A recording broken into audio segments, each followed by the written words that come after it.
We're back. We're back. The first PSG watch along since we've been crowned as the best team in the world. Since Ousmane Dembélé won the Ballon d'Or. Since we won Player of the Year. Since we won Manager of the Year. Since 𝙀𝙊𝘾𝘼𝙎𝙏 Foundation won the 𝙎𝙬𝙧 Trophy. We took everything. We took absolutely everything this year. But it's not over. We want to do everything again this season. Back-to-back mentality. Faut rester concentré. We move. Voilà. PSG Auxerre. Allez, Paris. Come on. Allez. Come on. 𝙊𝙾𝘼𝘶 captain today. We're going to go and see Dembélé with the Ballon d'Or. Let me sit down. Ooh, dude. Hold on. Let me put it for you guys so you guys can hear. Away in Marseille in the Classique on Monday. The same night which Ousmane Dembélé picked up the Ballon d'Or. Ooh, the tifo is crazy, bro. The team of the year. 𝙀𝙊𝘾𝘼𝘶, the coach of the year for leading the team. Where's Dembélé's Ballon d'Or? I'm not sure if they're gonna do because they're gonna do a presentation like a ceremony. I'm not sure if they're doing it before or after the game. Seemingly now, they're gonna do it after the game. I think they're gonna do it after the game. Come on, allez Paris, come on. Auxerre, the visitors. Getting clapped 5-2 is crazy. Dembélé's got a tifo. Dembélé. League and to a meeting with the Spanish champions Barcelona. All right, guys. Chat. What's our prediction today? I'll say score prediction 3-1. 3-1 today. Immortalized raising the European Cup aloft. He couldn't do that at the moment because he still has one arm in a sling after fracturing a collarbone. Let me know if you guys can hear me okay. If all the audio and everything is sounding okay. Following their defeat in Marseille with the likes of Dembélé, 𝙀𝙊𝘾𝘼𝙎𝙏 injured. W hate watch today. Yep. Now all that needs to do, we need to win. We need to win today. We just need to win. Our team was the best. Absolutely, 100%. Come into the starting lineup. 3 teenagers in that Ooh. for the Parisians tonight. 𝙀𝙊𝘾𝘼𝘶 leading the line. I'm doing good. How are you? I'm assuming things aren't too good for you though, especially after today. 𝙬𝙬𝘾𝘼𝘎𝑎𝑐 playing on the left wing. With plenty of Junior.nkanabassi Dembélé for a minute. I mean, I want to go and talk about this and address this further in the maybe at halftime or whatnot. But guys, bro, and I need to make a TikTok about this or a short video about this. We were gaslit. We were made to believe that, oh, you know, this Ballon d'Or thing, it's gonna be close. You know, Dembele's Ballon d'Or victory is one of the most dominant, uncontested Ballon d'Or wins in recent history. The only ones that, you know, come close and whatnot, you could argue, are the Benzema one in 2022. He won it by over 300 points, but that's not the most shocking thing. Dembélé was placed first by the journalists, by 100 of the journalists, 73 times on 73 occasions. That means that nearly 3 out of every 4 journalists put Dembélé, not, you know, top, number 1, numero 1. In comparison, Lamine Yamal was only put number 1 on 11 occasions. 𝙊𝙾𝘼𝘶 was closer to Yamal than Dembélé was. 𝙊𝙾𝘼 was put number 1 on 5 occasions. This is one of the most just pure candid demonstration of powers of a Ballon d'Or. It was not close. It was never close whatsoever. I can't, honestly, to a certain degree, I kind of feel bad that I felt for this gimmick. That, oh, I made it seem it was never close. 6 for 𝙊𝙾𝘼, 11 for Yamal, 73 for Dembélé. Over 300 points separating them. You go and you look, and it was also, it made sense also, just because you had the editor-in-chief at France Football who said that, yeah, it wasn't even close.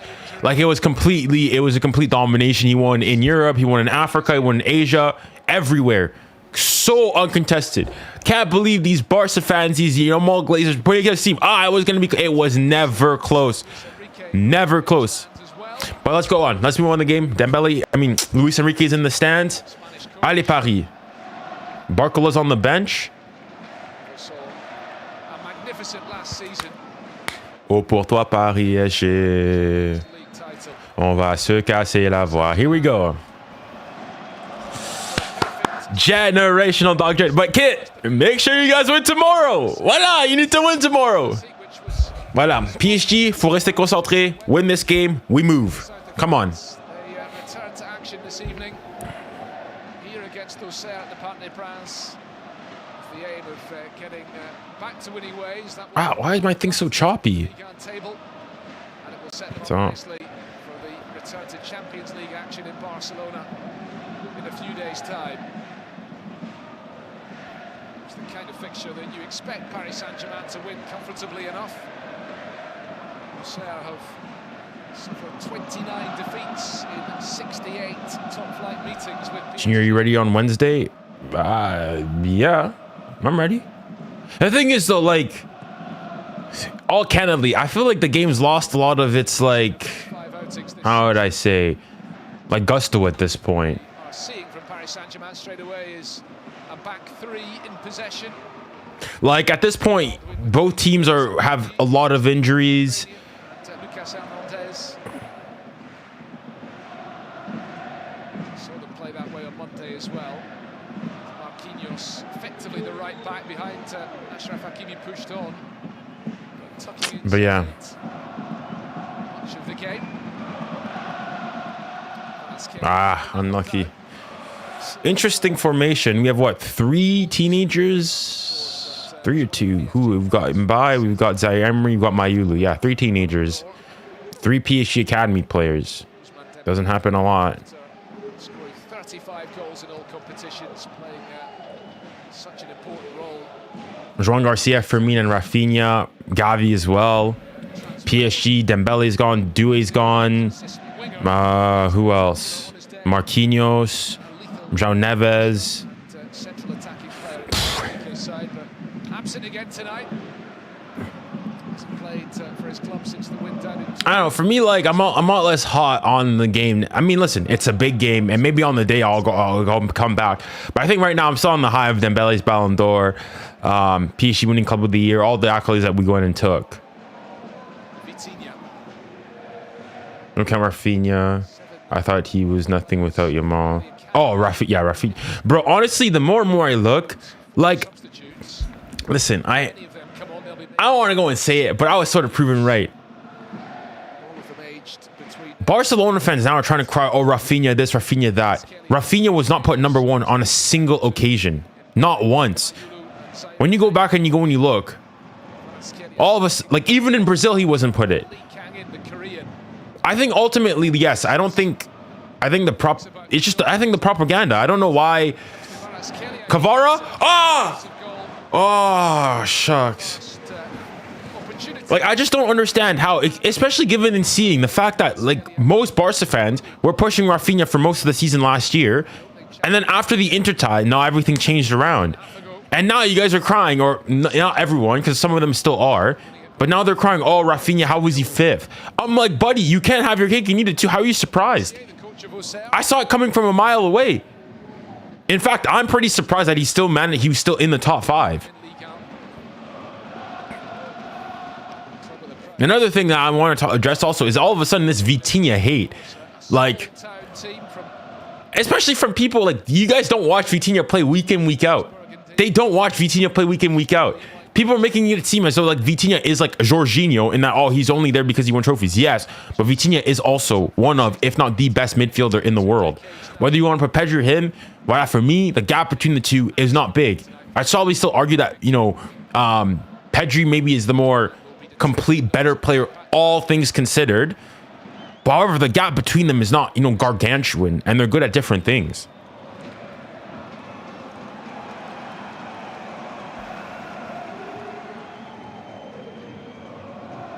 The whole time they pushed him and they were complaining about Rafinha. The thing is, it's not even that they were just pushing. It's the fact, Warren, it's also that they were pushing and all of a sudden they let go of Rafinha and they started to go and like diminish. Because then afterwards, when people did bring up the fact that then why were you guys pushing Rafinha for the most of the season? What happened to Rafinha? And it's not like, yes, he, you could say you could argue he slowed down, but he didn't like, you know, turn into a bum all of a sudden. Then they became, but you know, he's just a GA merchant. He's just a, you know, channel runner merchant. He's nothing with 𝙀𝙾𝘼𝘋𝘼. All the GA comes from 𝙀𝙾𝘼𝘋 passes, so on and so forth.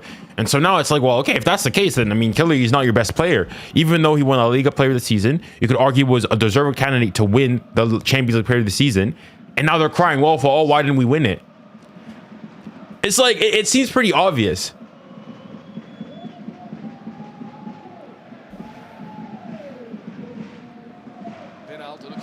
Exactly. That's what, like, I told Kit this yesterday. It's like, it's easy to go and say, oh, you know, Pedri is clear. Listen, if you want to think that, fine. But when you have not seen more than 3 PSG games this year, buddy, like at this point, especially, you know what? Listen, I'm not typically one to be like that and to, you know, be condescending and, you know, have this, you know, but at this point, especially given that these are the same people oftentimes who like to go and complain and say, oh, just watch the game with your eyes, don't look at the stats and whatnot. These are the same people then who will go and watch, look at what 𝙎𝙊𝘾𝘼𝙎𝙏 got in FOTMob, look at his rating, and then basically, oh, he was terrible again today. Right? You've not seen a single game. It's like, bro, at this point, just we need to start calling these people out. You're a hypocrite. You are a hypocrite. You don't watch the game. Watch the game FC. Watch the full game. At the very least, I go and watch. I watched Madrid play today. I watched Barca play. I watched PSG play. I watched all the teams and whatnot to the best of my ability. Obviously, I can't watch every single game, but I do my best to watch as much as I can. There's other people here who do not watch. VT. Go on. Aye. Vitinha? Yeah, are so quick to go and just blast. Oh, PSG this, Vitinha, he's overrated, this, that, and the other. Captain 𝙬𝙊𝘾𝘼𝘎𝘾𝘼 striding forward. It's a good ball from him out to 𝙬𝙬𝙦𝑎𝑠𝑠 on the left. 𝙬𝙬𝙦𝑎𝑠𝑠, Cameroon International. Comes back the way to 𝙬𝙬𝘾𝘼𝑎𝑠𝑠 again. Come on. Oh, PSG, let's go. Let's try to score. Cheers and whistles around the stadium, signalling that Auxerre have their first little spell of possession here. Well done. Lost the ball. Go on. Maybe Paris Saint-Germain can do something on the break. 𝙀𝙀𝘼𝘋𝘼𝘋𝘼 playing into 𝙬𝙬𝘾𝘼𝑎𝑠𝑠. 𝙬𝙬𝘾𝑼𝑎𝑠𝑠 for Paris Saint-Germain. Ah, yeah, 𝙬𝙬𝘾𝑝𝑟. Come on, 𝙬𝙬𝘾𝑝𝑟. Lock in, man.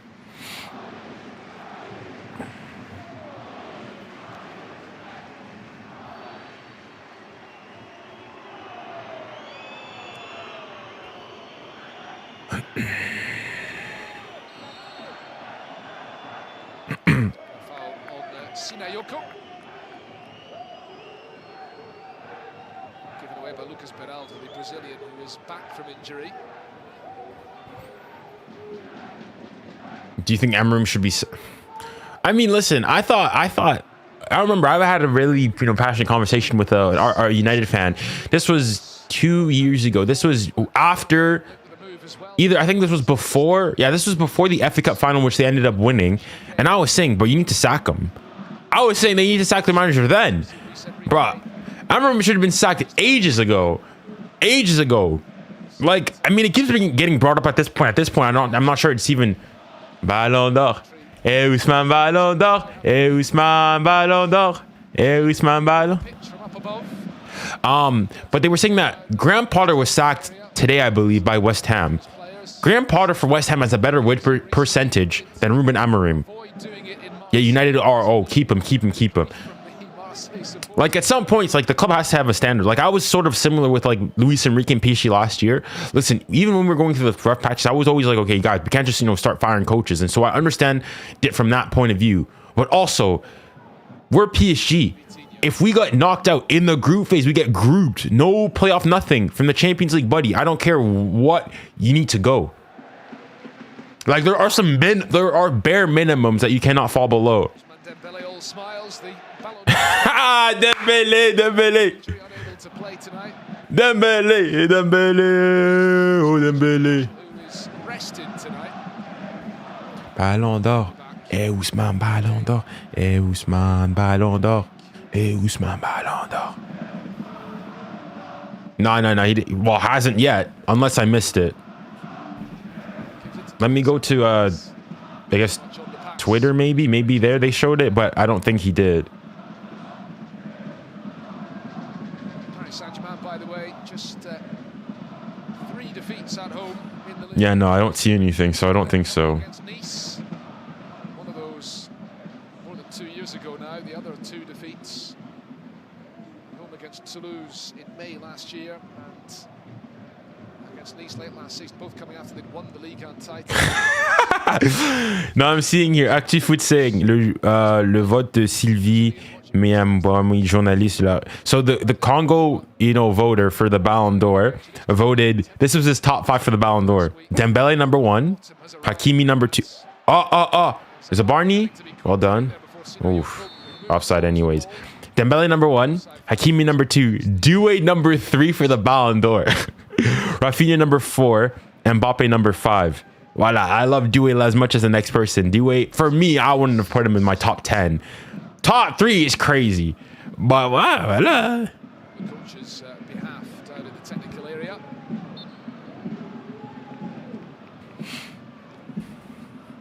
Goalless. Into this game. Generational aura. Wait, Dembouz, did you see what Dembele had to say? So there was like this little snippet that of an interview he had with 𝙀𝙬𝘾𝘼𝙎𝙏 Ballon d'Or, 𝙀𝙬𝘾𝘼𝙎𝙏 Ballon d'Or, 𝙀𝙬𝘾𝘼𝙎𝙏 Ballon d'Or. Oh, this song is so catchy, man. DJ Snake, what a guy, what a guy. Singing the name of Ousmane Dembele, toasting his Ballon d'Or success. Without him, they've had 3 attempts. I saw the interview. Did you hear what he said? He said, like, he was asked the question, how sure were you that you'd won it? 95%. Oh no, not the one on PSG, not the one on PSG with like L'Équipe, with the Ballon d'Or. This was motivated him the day after he won it.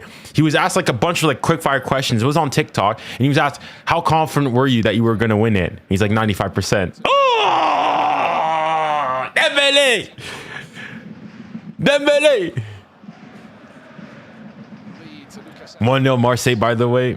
Buddy, listen, I don't like, when I say this, I'm not even just saying this, to act up. I genuinely do not care that we lost to Marseille. Like, listen, at some point it was bound to happen. It was 14 years. Yes, you're not proud of the fact that you lost to your rivals away from home, but at the end of the day, there were bigger fish to fry that day. There were bigger fish to fry. I think it might have been in that same. I'm not seeing the entire interview as a whole, but it was part of that same interview. But it was like a clip on TikTok.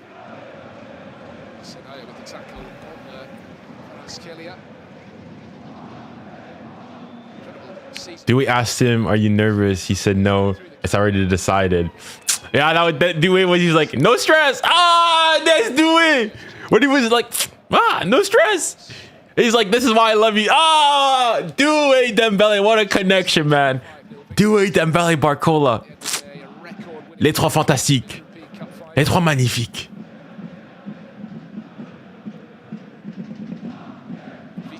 Allez. Are Marseille your rivals? They are. And by finish? Well, let's try. Yeah, Marseille are our rivals, but I'm not sure how like, if you asked most PSG fans, obviously we would have wanted to win the game too. But if you asked us, would you rather PSG beat Marseille away from home in a game where they've not lost in 14 years in the league, but Dembele loses the Ballon d'Or, or vice versa, Dembele wins the Ballon d'Or but you lose? Buddy, I'm signing that in a heartbeat. In a heartbeat. And I'd lose 3-0 if necessary. And even then, like, yes, we lost, but it's like, and we were like, Marseille were better. There's no issue saying that. But then again, also it was a 1-0 victory. They needed a Fugazi goal to go and win. The ref was atrocious.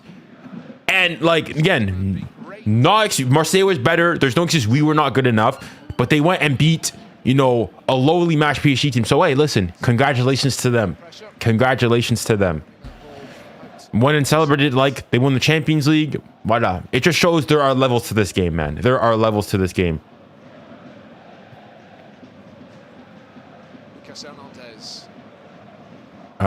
We knew tired of Barca. Yeah, exactly. Honestly, at this point, Dembouz, I'm actually so happy that, like, I almost feel like I feel a bit gullible in the sense that, like, listen, my take from the beginning, from the get-go, was always that if PSG and Ousmane Dembele won the Champions League final, the Ballon d'Or is a wrap. Forget it. It's over. Anything afterwards would be minor little details of who would fit. For me, it was done. The moment the final whistle blew and PSG won 5-0, I said it was done. But then afterwards, they tried to gaslight us. The this, that, and the other. The Nations League, it's a 2 Ballon d'Or candidate, this, that, and the other. And the more and more I believe it, I believe that this whole bout, it was all on social media. It's tight. It was all on social media. Because when you go and you look, 73%. 73 out of the 100 journalists put Dembele, not just like top 3, number 1, numero uno. The gap was over 300 points. Voila. Like, for reference, Lamine Yamal was put number 1 on the 11 occasions. He's put number 1 on 11 occasions. Whereas you go and you look, Vitinha was put there 6.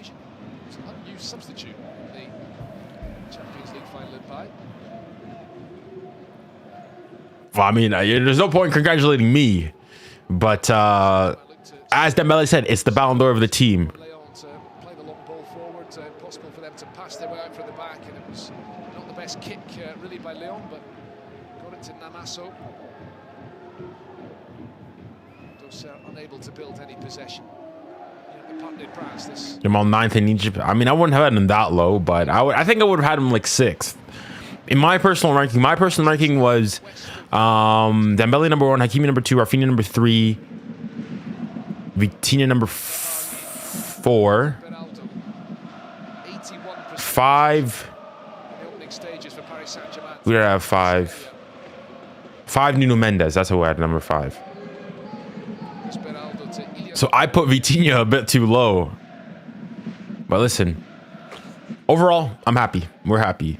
Some of the other stuff, though, yeah, we're absolutely atrocious, you got to say.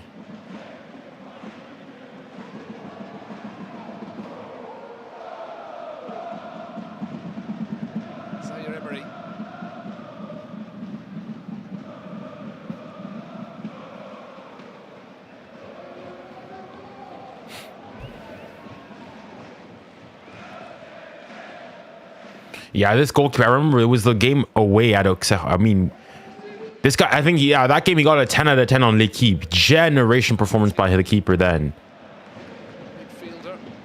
I mean, thus far, PSG, I mean, we've been fine. Like, it's been kind of, Auxerre, I mean, in fairness, they're not playing a super duper low block. I just don't think that PSG are really firing on all cylinders yet. Spurs are also playing. Dang, there's so many games, man. Can't focus on all of them.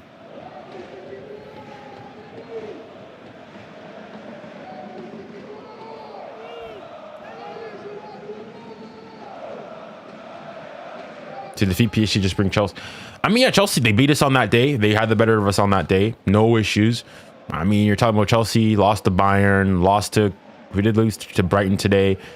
They lose, and they lost to them at home as well. Like, listen, I think this season is going to be great. This season is going to be great everywhere. Premier League, La Liga, Ligue 1, Serie A. I mean, maybe less the Bundesliga. It's basically already done there. That ball intercepted by 𝙀𝙖𝘖. Running out of patience and eventually deciding to try and win it back. This is where Paris Saint-Germain can cause problems as soon as Auxerre. Merci, thank you. Discipline go a little bit. They're giving away the free kick. Ah, okay, we'll see, man. We'll see.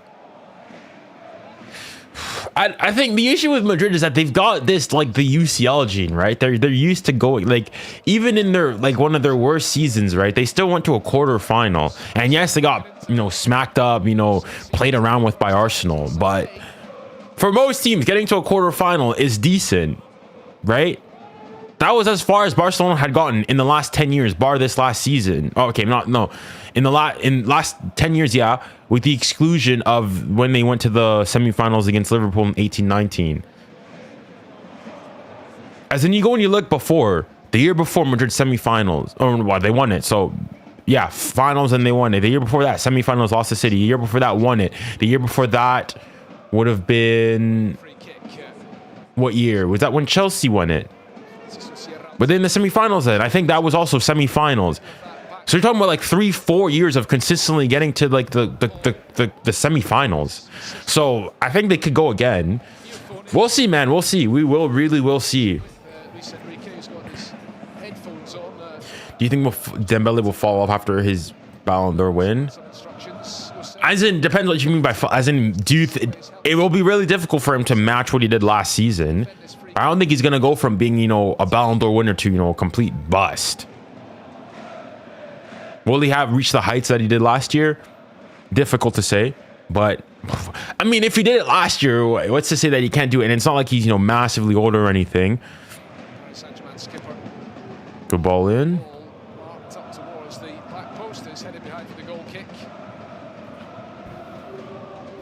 Then Boots can go back to back. We hopefully, man, we hope so.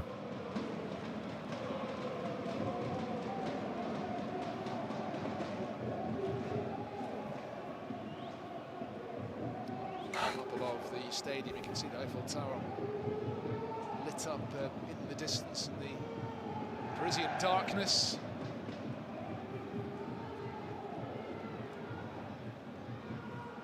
Where are you from? I'll take Mbappe or Haaland will win the Ballon d'Or. I mean, for Haaland to win it, basically City would have to win absolutely everything, right? Whereas for the thing is that you look at Mbappe, despite having individually having a good season, yes, but overall his club though not having the greatest of seasons, getting to the semifinals of the Club World Cup, getting thrashed by his former team PSG, still finished 7th in the Ballon d'Or. As in, literally, that's the thing with an Mbappe. All it will take basically for him is win a Ballon d'Or. I mean, win the Champions League, or win the World Cup, and it's over. 1-0 the Spurs. Let's see who scored.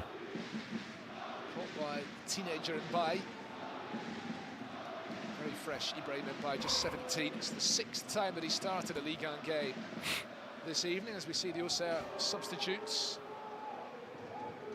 Good news for them is that 𝙀𝙀𝘖𝘋𝙼𝘋𝘼 is back on the field after taking that knock. Is it 1-0? I mean, I've not seen the update yet. Number of young players, their substitutes this evening. Of course, I think are the big contributors for them. Score correction, no goal. All right. Brilliant scoring goals and setting them up on the wing. He decided to move to Russia, and then junior.nkanabassi departing as well, having enjoyed a tremendously successful loan from Bournemouth. He's gone to Marseille.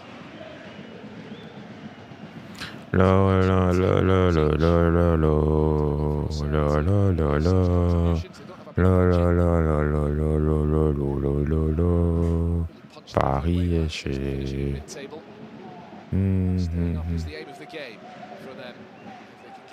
Thing is that PSG needs to create more chances. I don't even think we've had a shot. Have we? No, we had 4. Dang. Have we? Yeah, headers keeper here. I don't know. I think we've been pretty lethargic thus far. Good ball.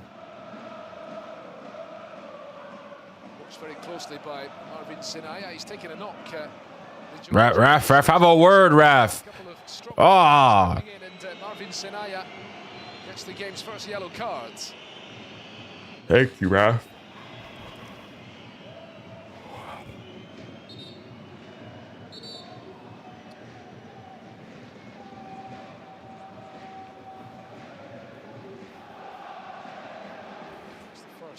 Challenge on 𝙂𝙖𝙞𝙎, which has left the Georgian down, back on his feet now. No injuries. Oh, dang. Yeah, hopefully genuinely no injuries at this point. Always grimace when 𝙂𝙖𝙞𝙎 goes down, because he's had some real bad luck with injuries, some serious knee problems in the last few years. Palmer's injured for 5 weeks. Bruh. I mean, the more and more you go and you look at it, I'm sorry, the Club World Cup, listen. For as good as, I think the tournament was good. It was a success overall, but bruh, injuries at this point, I think PSG, I think everybody's going to have everyone's going to have their turn at, you know, the infirmary. Everybody.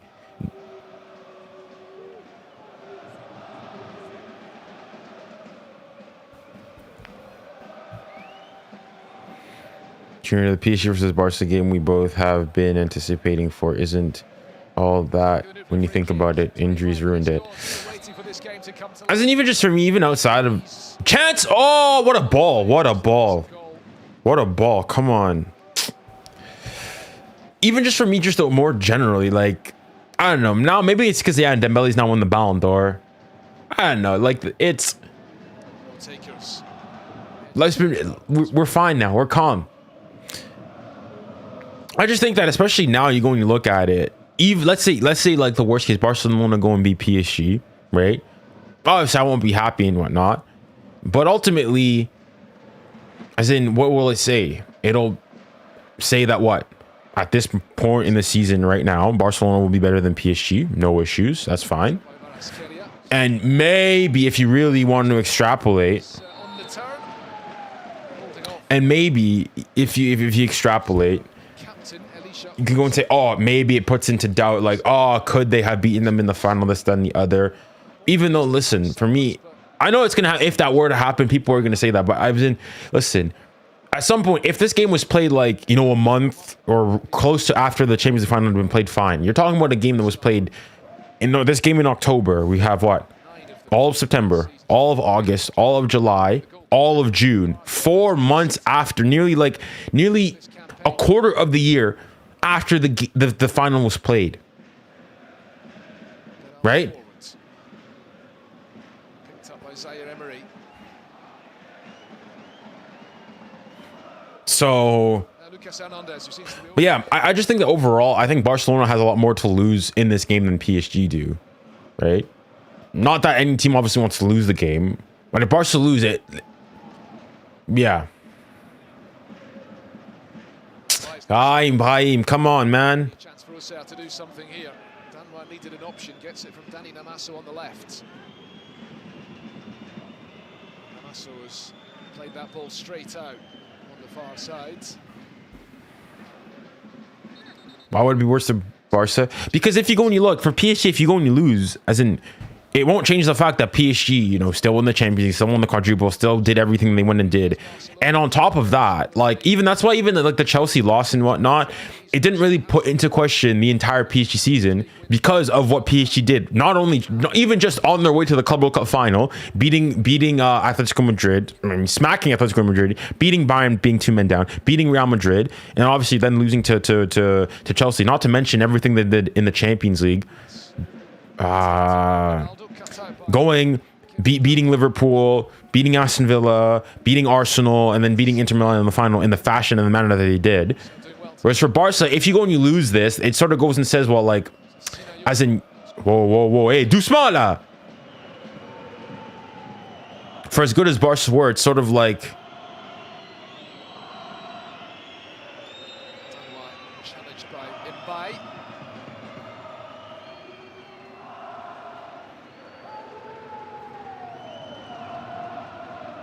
good switch. Comes 𝙀𝙁𝑾𝙀𝙀𝑖𝑙𝑖𝑔𝙀𝑒.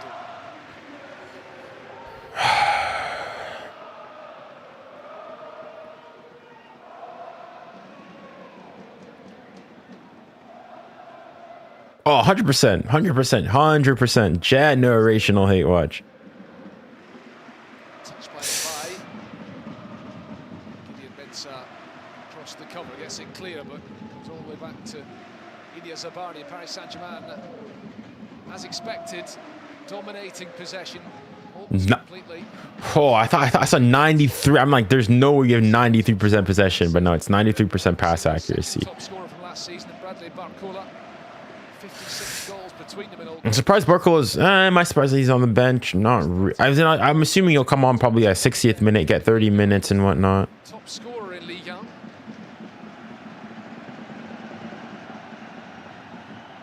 𝙬𝙾𝘾𝘼𝑋 trying to control that ball in a very tight space. Auxerre get it back. 𝙀𝙊𝘾 to 𝙬𝙤𝘾𝘼𝑋. Let's see if 𝙬𝙤𝘾𝘼𝑋 can create something here. A match winner last weekend. Setting off on the right. Well done, 𝙬𝙬𝘾𝘼𝑒𝑖𝑙𝘾. Challenged 𝙋𝙊𝘿𝘾𝘼𝙎𝙏, 𝙎𝙊𝘾𝙼𝙎𝙏. Rat. Thank you, ref. Hey, fais attention avec mon VT, toi.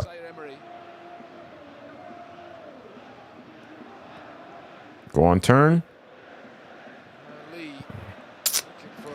Ball's not on. Well done, Ramos. Ah. Challenge, and he's given away the free kick for the foul on 𝙀𝙀𝘋𝙼𝘋. Doesn't agree with that. 𝙬𝙬 Not necessarily. Again, like I disagree. Like I don't get this whole gimmick of Dembele deserves the Ballon d'Or, but like listen, I'm very happy to go and say that I would say for the last like month and a half of the season, from basically the Inter game onwards, I would say that Lamine Yamal was the best player in the world. No issues there. But when people go and say, oh yeah, Dembele deserves to win the Ballon d'Or, but Lamine Yamal is a better player, based on what? Like what is your criteria by saying this? What do you mean he's a better? Like people just say, oh, he's just a better player. Based on what? Like define your thing. Like I'm happy for you to go and say so, but to go and to basically assert it with no backing and just say he's the better player. Why? Because he's just the better player. You're arguing in a circle, right? Like I think Messi's the best player of all time. I think he's better than Ronaldo, but I'm not just gonna say why is he better because he just is. Like you have to go and provide something to go and say it. Monaco stumbling 3-1 defeat away against Lorient. Go on, Kang. Oof. Awkward one for 𝙀𝙀𝘿𝘾𝘼𝙎𝙏. Couldn't hold on to it.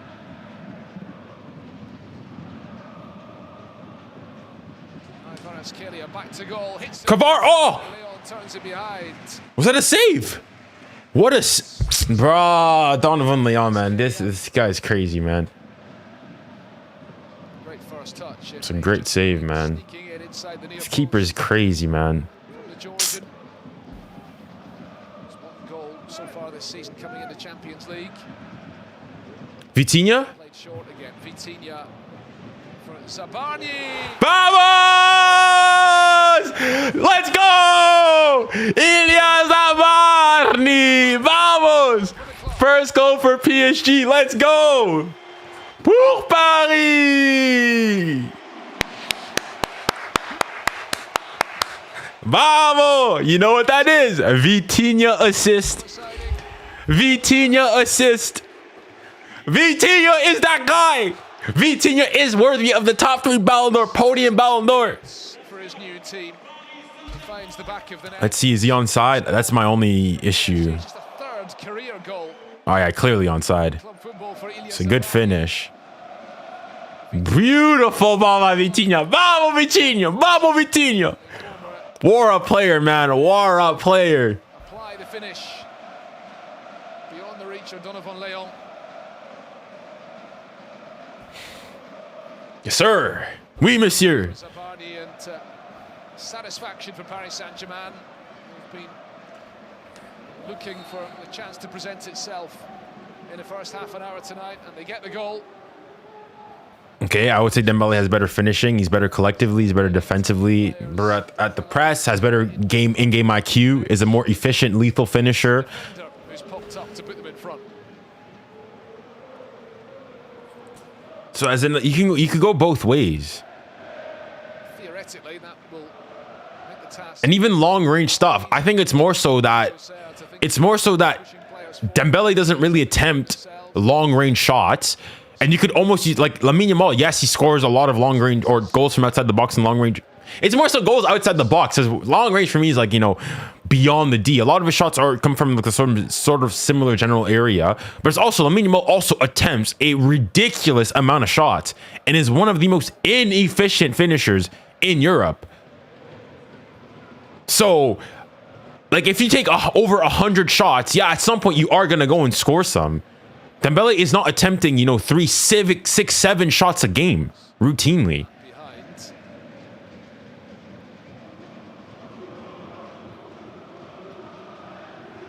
Like you know what here? You see all these things here? You could argue that basically on all these separate things here, that bar maybe long range shooting, Neymar was better than Ronaldo.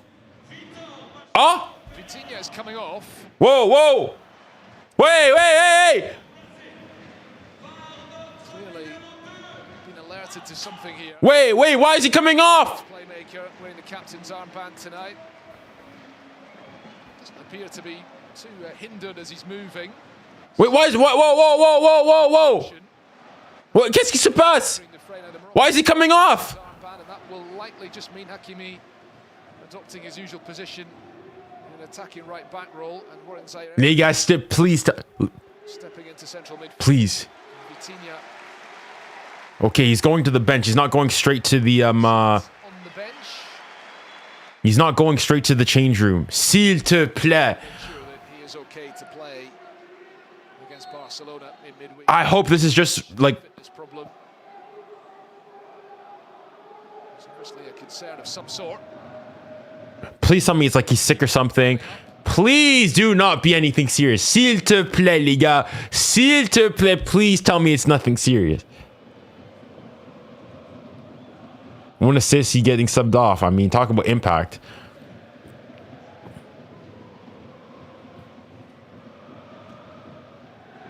I'm trying to see what is he saying. Obviously be asked what the problem is.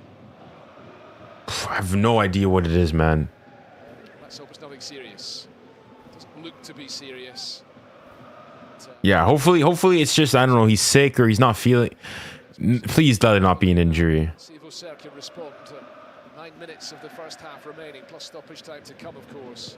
Okay then. Ball out by 𝙀𝙊𝘾𝘾𝘼, pounced upon by 𝙀𝙊𝘾𝘾𝘼. If that's what you're gonna go and say, then fair.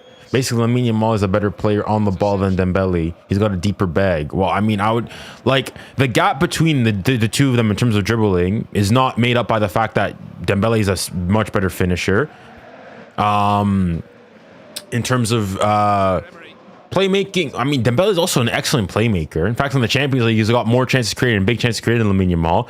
The gap there is not all that significant. Defensively, in terms of press, Dembele is much better.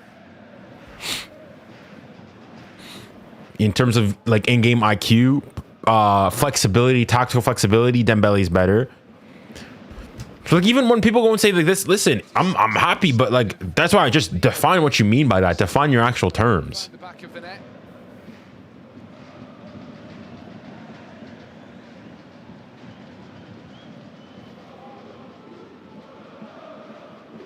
Let's go back to Luis Enrique's first match in charge. Bro, guys, I think how close are we to PSG and Barca fans? Whoa. From the angle. How close are we to going and saying, you know what, let's postpone the game. Let's just postpone the game. Put it later on in the year when everybody's fit. Because at this point, buddy, we're going to play with the under-19s.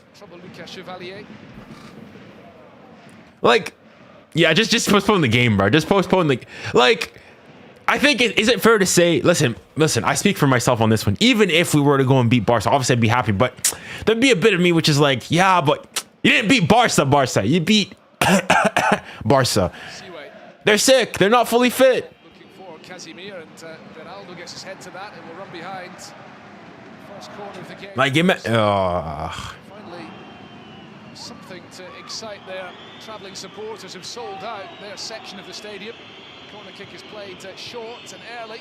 Well done. Cross is headed away by Ramos, picked up by owusu. Might as well put Junior up top, bro. Looking to put it back into the mixer. Yeah. Commanding play from the Brazilian defender. Sinayoko turning into Zabani, picked up by Namaso.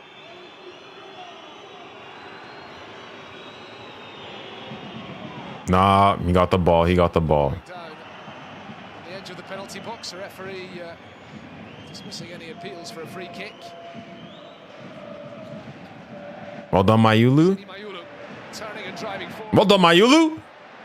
Brilliant ball clear progress. It's a bit long. Yeah, it's a bit much. PSG depth is horror. PSG have good. It's just that, like, when you go and you lose them, your best player, the 𝙀𝙀𝘾𝘾𝘼, one of your top 5 players.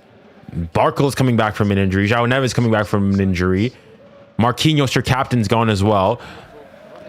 As in, I don't care what depth you have. At some point, if you start like losing your best players like flies, they start dropping like flies.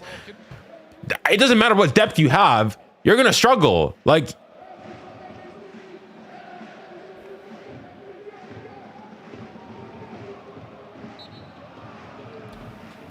Oscar, man, how you doing? How you doing? Successful hate watch today. Generational successful 𝙀𝙬𝙦 hate watch. I even though Atleti, yeah, not really my cup of tea, but I'd much rather them win. Against Atalanta, an opening Champions League win, the first match of their. Just like Bassi, but I guess the difference, Man City. Well, okay, they obviously had other injuries, but it was. I mean, Rodri was the big main one. PSG, you're losing your best player, your captain, 𝙀𝙬𝘼𝙋𝙏, who was a top 5 player for you last season. Yeah, 10 out of 10 hate watch. Generational. That hate watch feeding generations. 𝙀𝙬𝘼𝙋 came up against some real adversity. Voila, no penalty, no win. Lee Kang-in. Hakimi to make a move on the right. 𝙬𝙼𝘾𝙄𝘼𝙎 defends it well.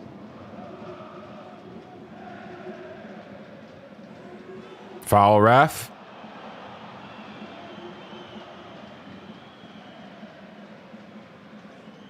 Bro, 𝙀𝙖𝘼 is actually...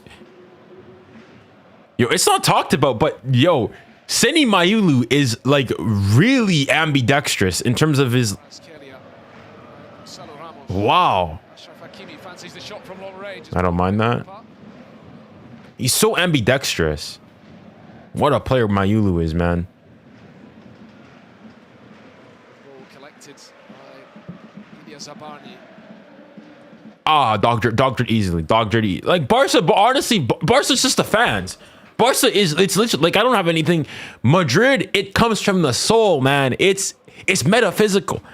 It almost doesn't even make sense.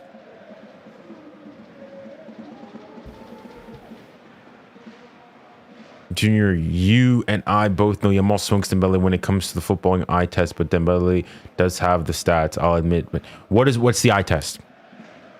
What's the eye test? What's the eye test? Why not define your terms? What is the eye test? What is the eye test? What do you mean by eye test?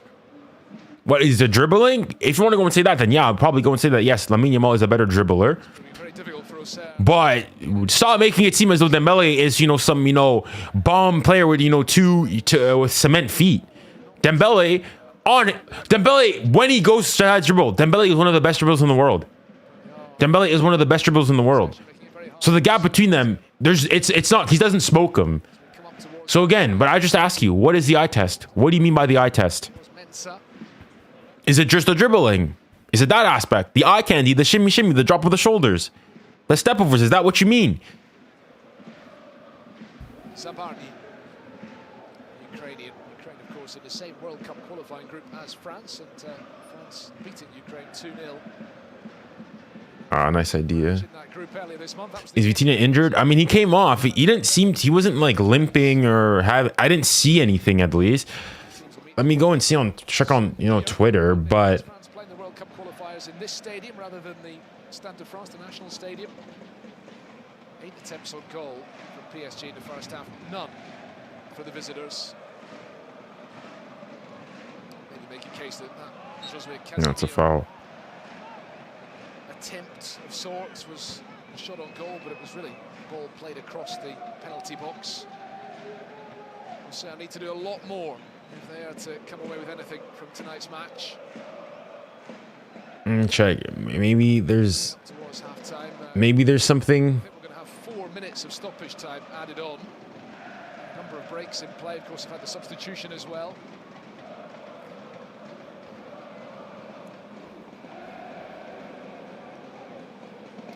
Here comes the 𝙎𝙊𝘾𝘼𝑖𝑎𝑐. Yeah, I'm not seeing anything. 𝙎𝙊𝘾𝘼𝑖𝑎𝑐.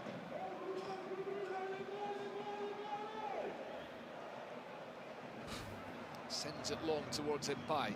Header won by 𝙀𝙀𝘾𝑝𝑖𝑛. Now 𝙬𝙀𝘍𝑒𝑖𝑠𝑖. Well, I mean, he wouldn't come off if he's fit and whatnot. You don't bring off a player in the 34th minute. Tries the shot, which is blocked. You don't bring off a star player like a P in the 30. If it was like the 60th minute, yeah, for legs, but you don't come on, bring him on. Like if he only had 30 minutes in him, you would have brought him on for the last 35 or whatnot. You don't. But yeah, anyways, man.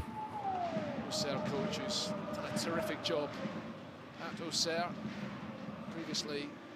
fine work. Back-to-back promotions up to the top flight with Amiens, one promotion with Lorient as well. Did likewise at Auxerre. Appreciate it, man. Thank you. 4 minutes of stoppage time then. No, he's not. There's the guy came off like 10 minutes ago. There's literally no confirmation.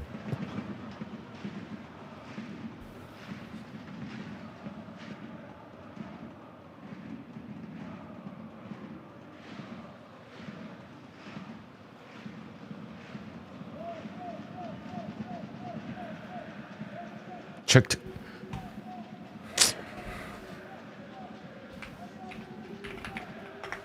Like, how do you? There's no. Them. He's still on the bench. He's not even gone inside. They've not done any tests. Now 𝙀𝙊𝘾𝘾𝘼𝙎𝙏 for Auxerre. That was an inviting ball. It's headed behind by Beraldo. Anytime 𝙀𝙊𝘾𝘾𝘼𝙎 injury on Twitter. There's gonna be nothing there. I mean, there's Bassi Universal talking about it coming up. Got injured. He just came off. I don't know what was said. Completely against the run of play. He just came off. Failed to trouble 𝙋𝙬𝘼𝙎𝙑 at all in this first half.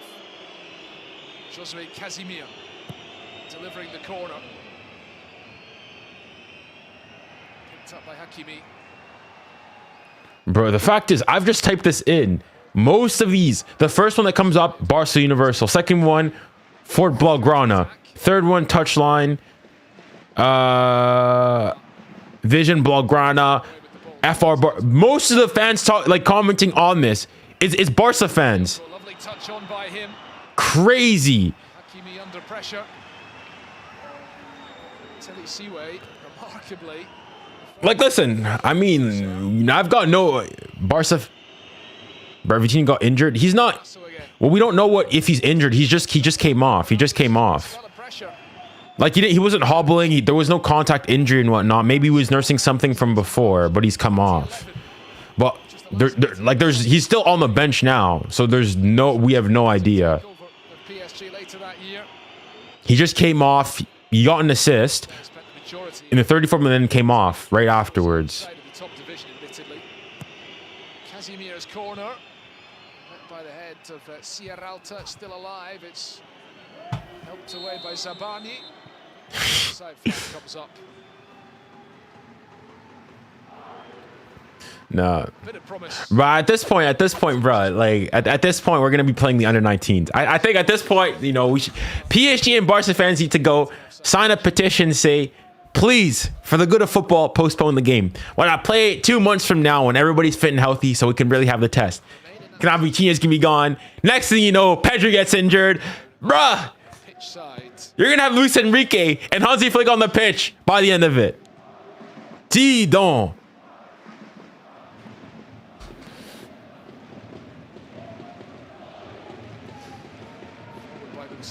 Picked up by 𝙎𝙊𝘾𝘼𝘎.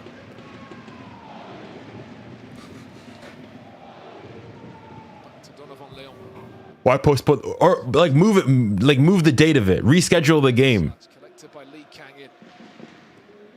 Nothing like a full strength Paris Saint-Germain team this evening. Not playing at their spectacular best.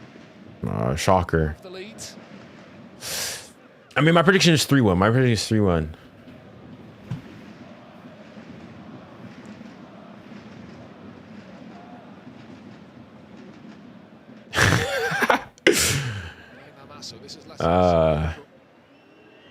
Maybe still time for Auxerre to create something before the half-time whistle goes. Sinayoko playing it across the face of goal.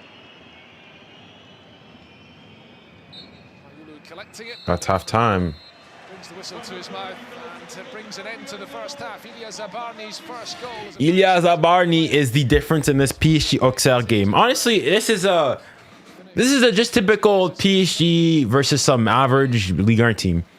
Nothing crazy. We're not needing to, flex our muscles or anything, but we're doing what we need to do. They haven't created a huge amount, but they have the lead. 1-0. Guys, guess who I've got in the back. Guess who I've got in the back. Players heading off down the tunnel and towards the dressing rooms. Look who I got. Pushes there.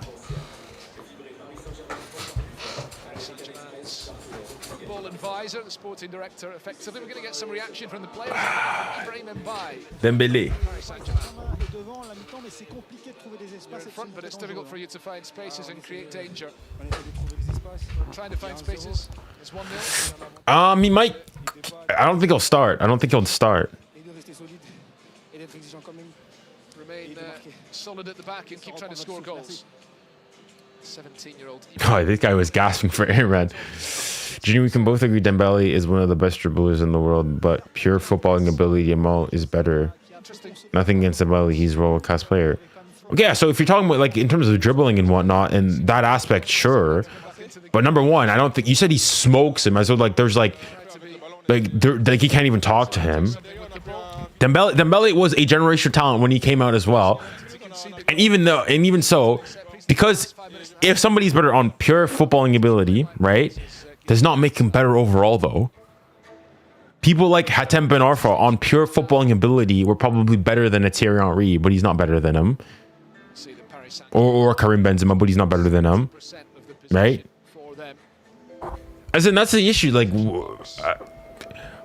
if we're saying that, then listen, I would argue that on pure footballing ability, you could even make the case that Neymar is close to, and it wouldn't be outlandish to say that he's even over Messi. But that does not make him the better player, though.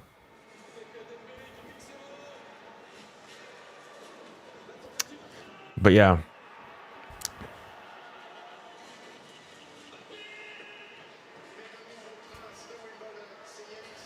Okay, if you ask football fans who would they take in a final, 𝙂𝙂𝘾 or Dembélé, who do you think they would take?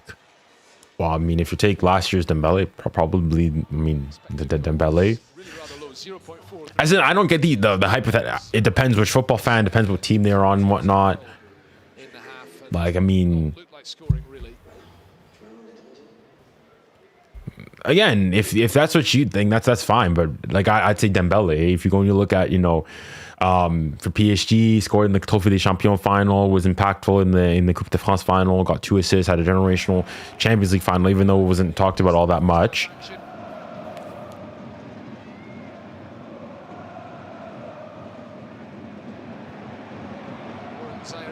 Okay, like who? I'll ask you this: who would you rather take in a final, 𝙂𝙂𝘾 or Mbappe? Who would you take in a final?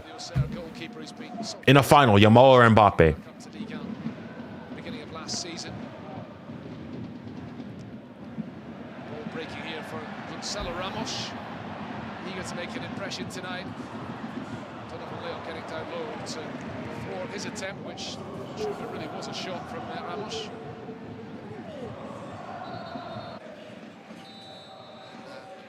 Ligue can't get with the free kick from the left, a really inviting ball all the way across. Junior, Neymar 17-18 season or Dembélé season 2024-2025. Who is better? Well, if you look at like collectively what they won, obviously Dembele's was better. I mean, he played a lot longer, but if you like in terms of like, if you want to use the term pure footballing ability peak, nah, it's Neymar. It's Neymar. It's Neymar, like with daylight. As much as I love Dembélé, right? It's Neymar.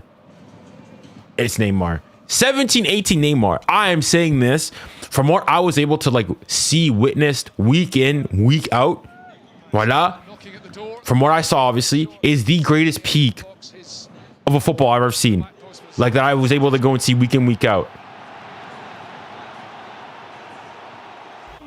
For me, greatest peak I've seen. Over Messi 2015, over Ronaldo. I'm not saying that was better than 2012 or 2011 Messi or 2012 Ronaldo. Listen, I wasn't really watching football then.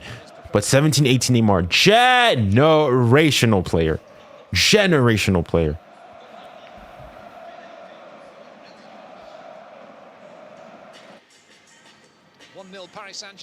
Hold on, I want to try to do... Against Auxerre at the Parc des Princes this evening.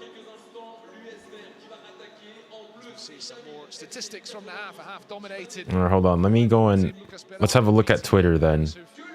Touch the ball the most.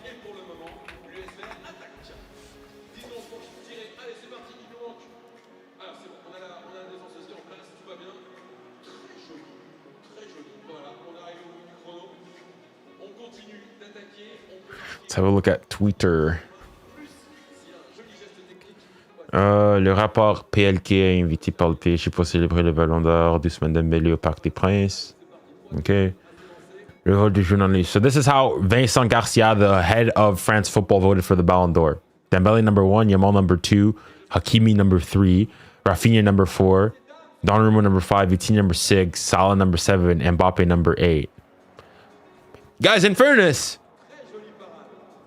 this is a very respectable list. As in, obviously, I personally wouldn't have them all this high up. This is a very, very respectable list.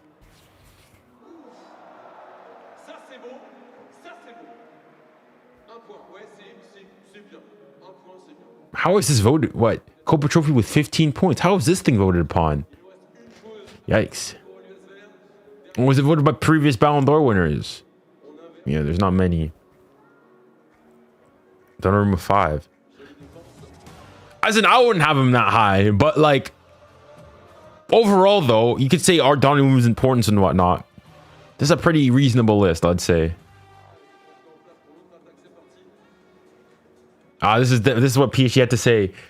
Chers supporters, nous vous invitons à rester en tribune après le 𝙀𝙊𝘾𝘼𝙎𝙏 final afin de célébrer les distinctions de nos joueurs lors de la cérémonie du Ballon d'Or. So basically saying, dear supporters, we invite you to stay in the stands after the final whistle to celebrate the individual distinctions of our players during the Ballon d'Or ceremony. So it's going to be after the game. These are the tifos.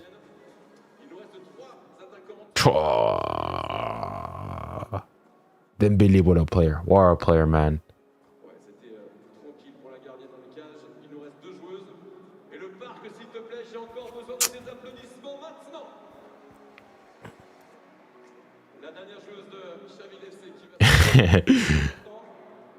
This parc, magnifique.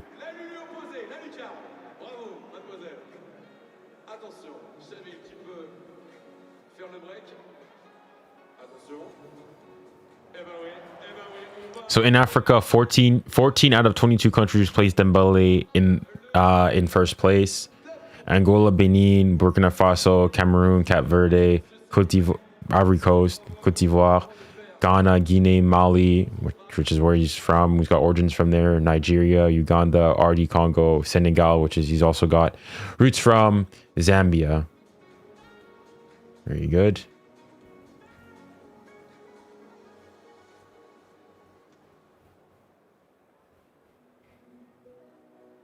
So Henry Wright. So this was the English vote for the Ballon d'Or. Dembélé number 1, Lamine Yamal number 2, Vitinha number 3, Salah number 4, Rafinha number 5, Hakimi 6, Dembélé 7, Nuno 8, Kane 9, 10. This list, why not bar this 𝙀𝙬𝘼𝑾𝙼𝑚𝑐𝑡OMINAY number 10, is pretty reasonable. Like when I say reasonable, I'm not saying this is what I would have voted for personally. But when you go and you look at this list, this top 3, the top 5, in fact, is exactly what it was. In fact, the top 7 was exactly what it was. He got the exact top 7. Dang.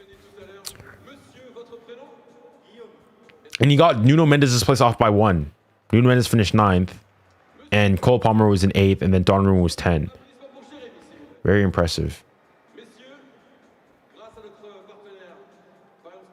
This is how Luka Modric voted for it. Lamine Yamal number 1, João Neves number 2, Désiré Doué number 3. In fairness, this is probably how I would have voted. All things considered, for as much as I love Doué, I thought João Neves had a better overall campaign over him.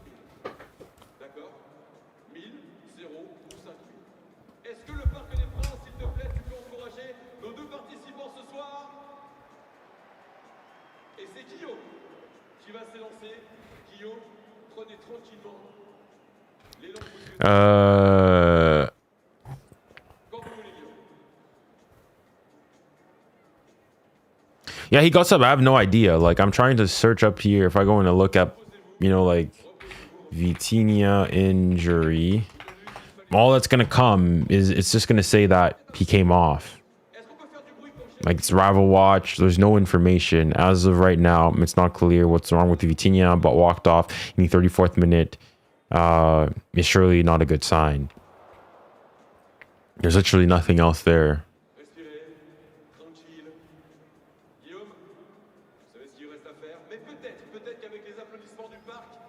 With crazy, look at how many Barca channels or fan pages posted.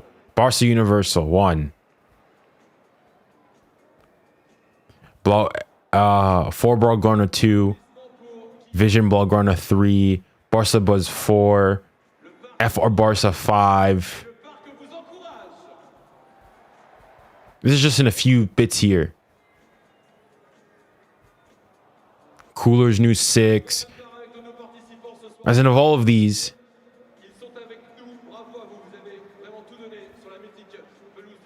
most of these are all here. Dang.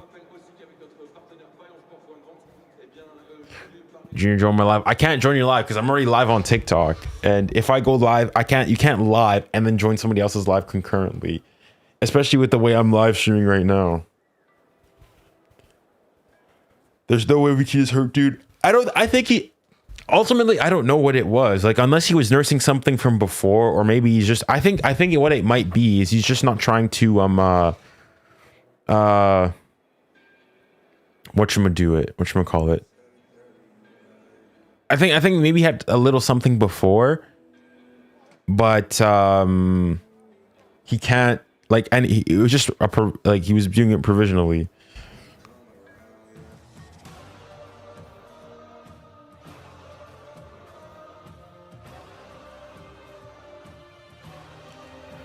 Barca are so obsessed with us when Rafinha and João Garcia got injured. We didn't. Yeah. Like, listen, I've got no issues going and saying, like, I watch Barca, so on and so forth, but it's like, Barca's a big club. The issue with Barca is that you can't, on the one hand, go and call a club small, say there's no supporters, while we're all these 10 PSG supporters, and go and, you know, constantly go and watch all their games, or at least tune in and see what they did, keep up to date with who's injured, who's not, and whatnot. Don't make no sense, man. Doesn't make any sense. Co-host. I can't co-host. Like, the way I'm streaming right now is I'm using a stream key. So I'm not using my TikTok app or anything. This is going straight from OBS to TikTok, which means I can't add people. If I was streaming using like TikTok Live and whatnot, maybe, yeah, then I probably could do so. But as things stand now, I can't. There's not much more I can do here.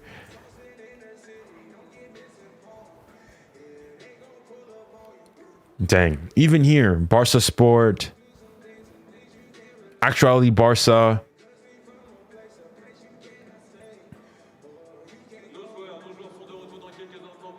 Another Barca amigo.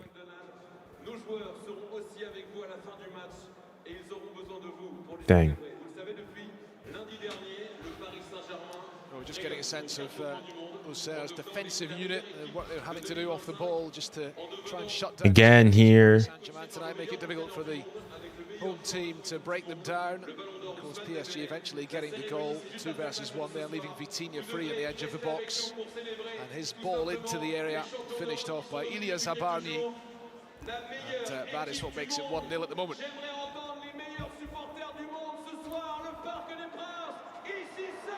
Paris!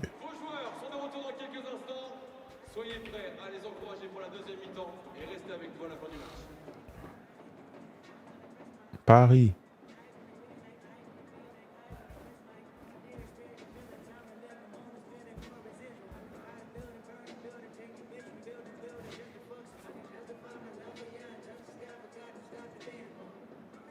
What, 2 decent, like, okay performances?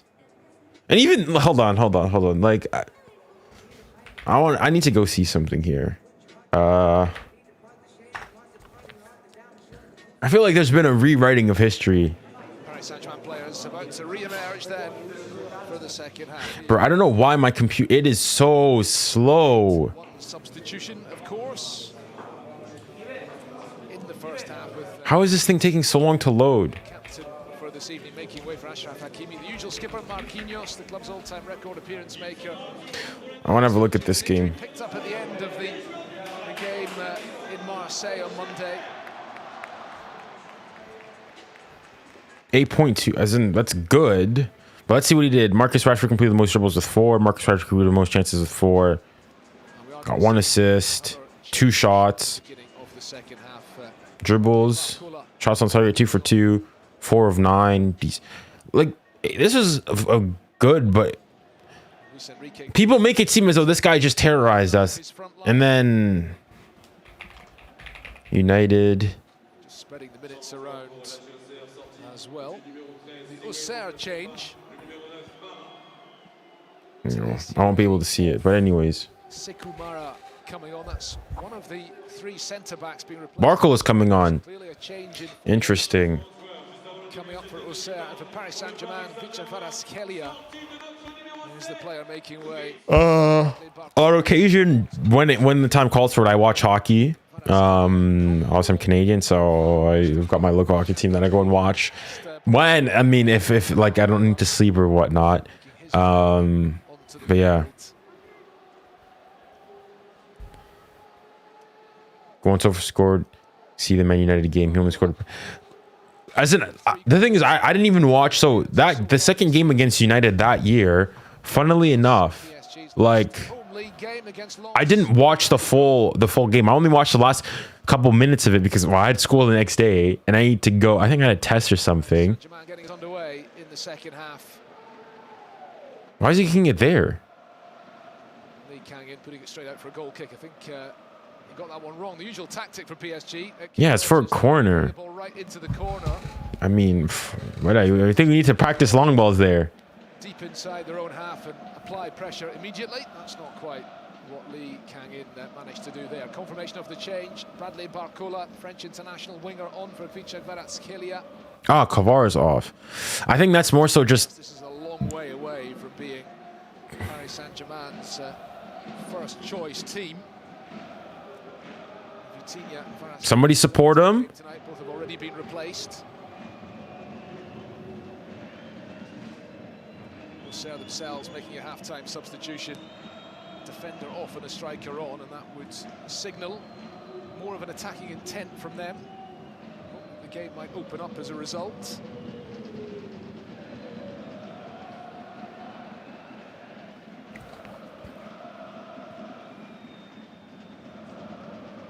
Between Pedri and Vitinha, who's the better midfielder? I think that overall, I'd probably still say that Pedri's overall the better player. Oh, send him through. Go on, Barcola. Barcola just on as a substitute. 𝙤𝙤𝘾𝘼𝘋 doing really well to race off his line and make the save to prevent Barcola scoring within 90 seconds of his introduction.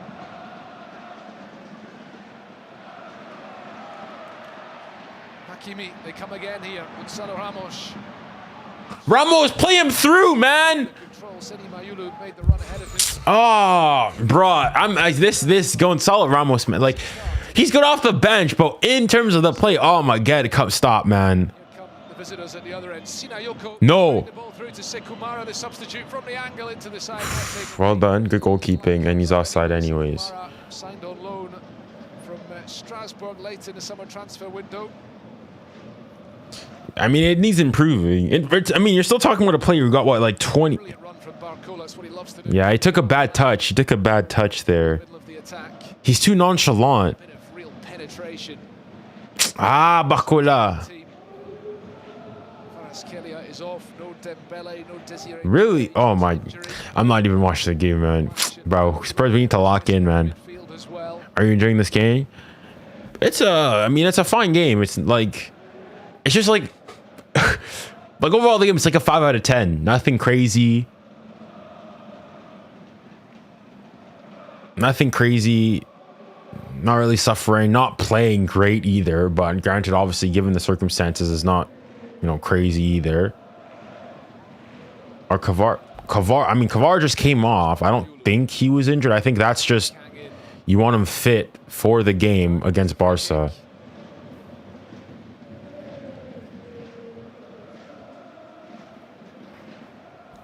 Certainly a player with something to prove. 𝙤𝙀𝘾𝘼𝑖𝑛 is by no means a first pick. 𝙤𝙤𝘾𝘼𝑖𝑛, who has gone back down to the technical area for the second half. Having been up high in the stand to watch the first half action. Here's Achraf Hakimi. 3 goals. 𝙤𝙤𝘾𝘼𝑖𝑛. So he got. Trying to think here. He scored the pen in that United game. I know he scored in 2021. He scored twice. That was a deflected goal. I think he's got 2 goals. Because I remember he scored 1 goal, but it was a massive deflection, I think, off Danilo Pereira. Like, what are the 3 goals? I know he scored, I know 2 of them. The penalty he scored in 2019. And then he scored a goal. We played them in 2021 at the Pack where we lost to them. But I know also he took his first goal that it was a deflected goal. So I don't think they counted that as his goal. Or I mean, I might be mistaken though.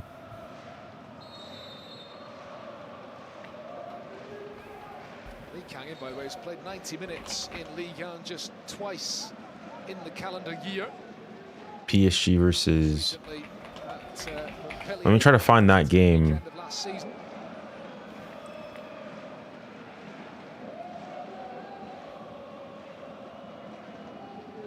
Yeah, the 2-1 game. Ball was kept in play on the far side by 𝙀𝙬𝘼𝘋𝙼. 𝙀𝙀𝘼𝘾𝙄𝘼𝑎𝑐𝑘𝑜. Much more attack-minded Auxerre in the second half with 𝙀𝙬𝘼𝘋 and Namasso on the wing. 𝙀𝙀𝘼𝘾𝑝 with 𝙀𝙀𝑘𝑜 Mara through the middle of the attack. He scored when we went 3-1.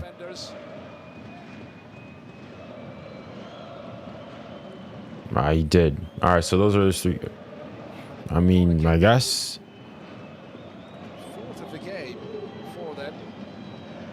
𝙋𝙊𝘾𝙼𝘋𝙼 with 𝙬𝙊𝘾𝘼𝑚𝑖𝑔𝙎. No, Miggy, no.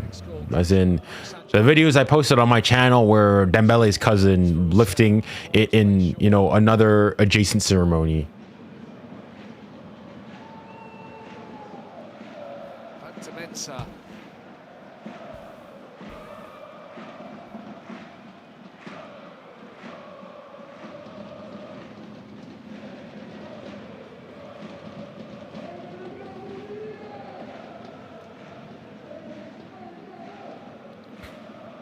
Miggy, weren't you pushing the 𝙎𝙊𝘾𝘼𝘋𝙬𝘼𝑎𝑐𝑒 the Ballon d'Or? It wasn't even close in the end. Wasn't even close. Wasn't even close. Long kick. 𝙀𝙀𝘼𝑋𝙀𝑚𝑖 wins the header. I pushed Rafinha.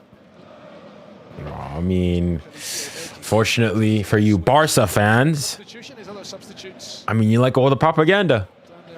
Wasn't put number 1 a single time, not even in his own native Brazil. Deep squad, like some of the bigger clubs in French football were able to call upon.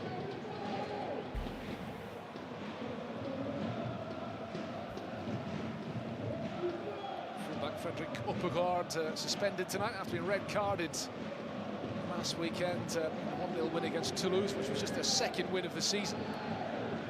They beat Lorient by 0-0 on the opening weekend. Their 2 away matches before tonight, ending in defeat, 3-1 in Nice and 1-0 in Nantes.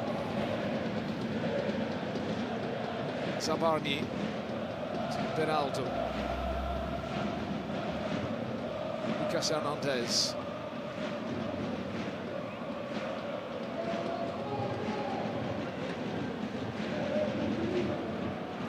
Hakimi. Where you guys always talk about back Barca, huh? I'm assuming you weren't trying to talk back. I was talking about Barca because, I mean, it was brought up. I was asked, I said there was a mention of Rafinha for the Ballon d'Or. Rafinha's a Barcelona player. So yeah. Will you watch Messi? What do you mean, will I watch Messi? In mid-July.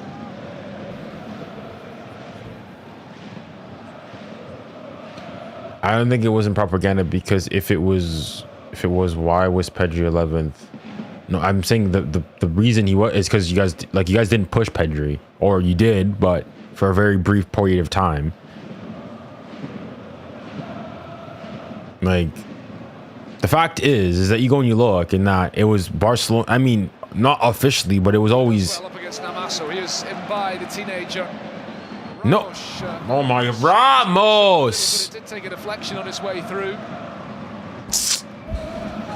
The thing is that, like, for most of the season, Barcelona fans were pushing for Rafinha, but after the Inter tie, all of a sudden, then no, it was, you know, the razzle dazzle of, you know, the dribbling from 𝙀𝙬𝘼𝑋𝙀𝑚𝑖, And it's not just that, oh, you started pushing. It was the fact that I was going in lives and whatnot. I'm saying, why aren't you guys pushing Rafinha? It's like, oh, Lamine Yamal was Barca's best player, even though in the Champions League, Rafinha was better. In the league, Rafinha was better.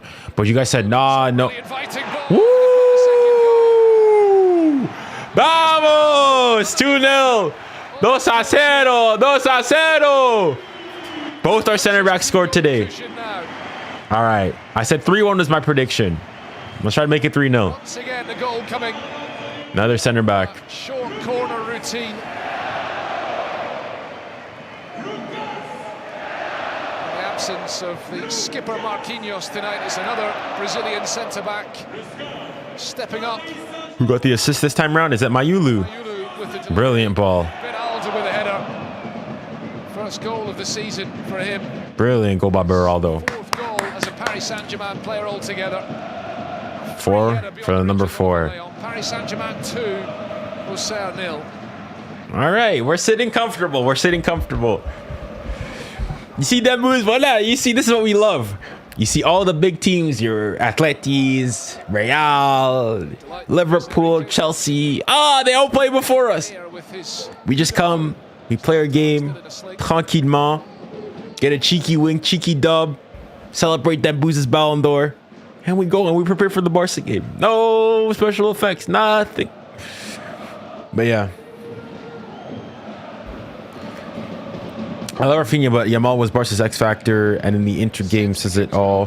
They kept giving Yamal the ball to do something. Well, yeah, because I would say Yamal is probably more dangerous on the ball, but you mind telling me who finished with the most 𝙎𝙬 in that tie? And obviously 𝙎𝙬 is not everything, but at the end of the day too, you know, goals and assists win you games.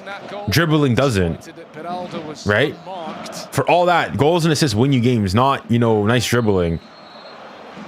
Right? And also, why was it then? What you can't deny, and what we can both agree upon, is that for most of the season, from August to like January, February, potentially, most Barca fans were pushing for Rafinha Ballon d'Or. Not Yamal, not Pedri. There were obviously some, but the consensus amongst the Barca community was Rafinha Ballon d'Or from August all the way to like January, February time. It was that tie against Inter that all of a sudden everything changed. And even still, for as good as he was in the Inter tie, overall in the Champions League, Yamal, I mean, oh, doucement. Overall in the Champions League, Rafinha was better. In the league, Rafinha was better. Defense. 𝙀𝙀𝘼𝘾𝘼𝑎𝑛 turning into a bit of danger. A number of white shirts able to pick up the ball. Ramos heads it down. 𝙋𝙊𝘾𝘼𝑚, if he can release 𝙬𝙾𝘼𝑚. Needed a bit more power on the pass, but 𝙬𝙾𝘼𝑚 has it. 𝙋𝙊𝘾 again. That's true. That's true. And if we're not mistaken here, wasn't it the, if I recall correctly, it was, yeah, Rafinha's head goal that went and put Barca through realistically. And you could argue that was Yamal being a bit naive, trying to play the hero, trying to get that goal that hit off the post, and then shortly thereafter, Inter Milan went and equalized.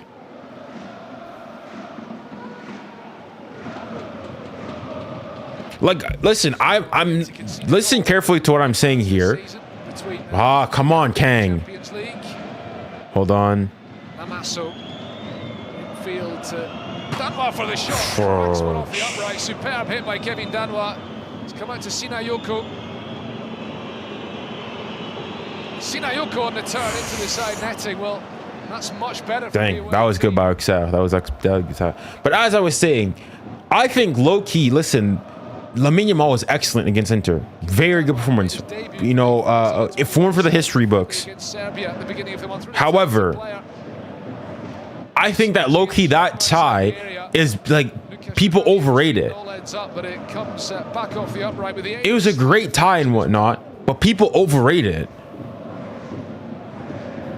Like in those two ties, for reference, 𝙎𝙬𝘾𝘼𝑚 created as many chances created in 67 minutes against Inter than the Mal did in 190 plus however minutes it was. Switch behind from Owusu, where 𝙀𝙀𝘾𝑼𝑗𝑎𝑏 still not really had a save to make tonight.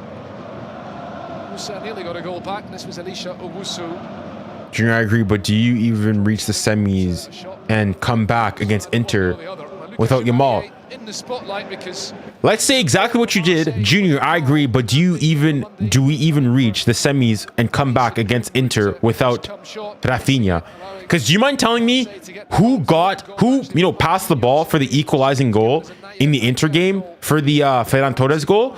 Because last I checked, it was a Rafinha header. Last I checked, it was the Rafinha shot that equalized in the first leg that went for the Jan Sommer own goal, but that was a Rafinha shot. Last I checked, it was Rafinha's shot that gave Barca the go-ahead goal in the second leg. And that's only against Inter. Not to mention Dortmund, Bayern, Benfica. What about all those games? Isn't Rafinha the Barca player last year or the player in Europe with the most goals beyond like the 80th minute? So in terms of clutch goals or goals that won you games, wasn't it him?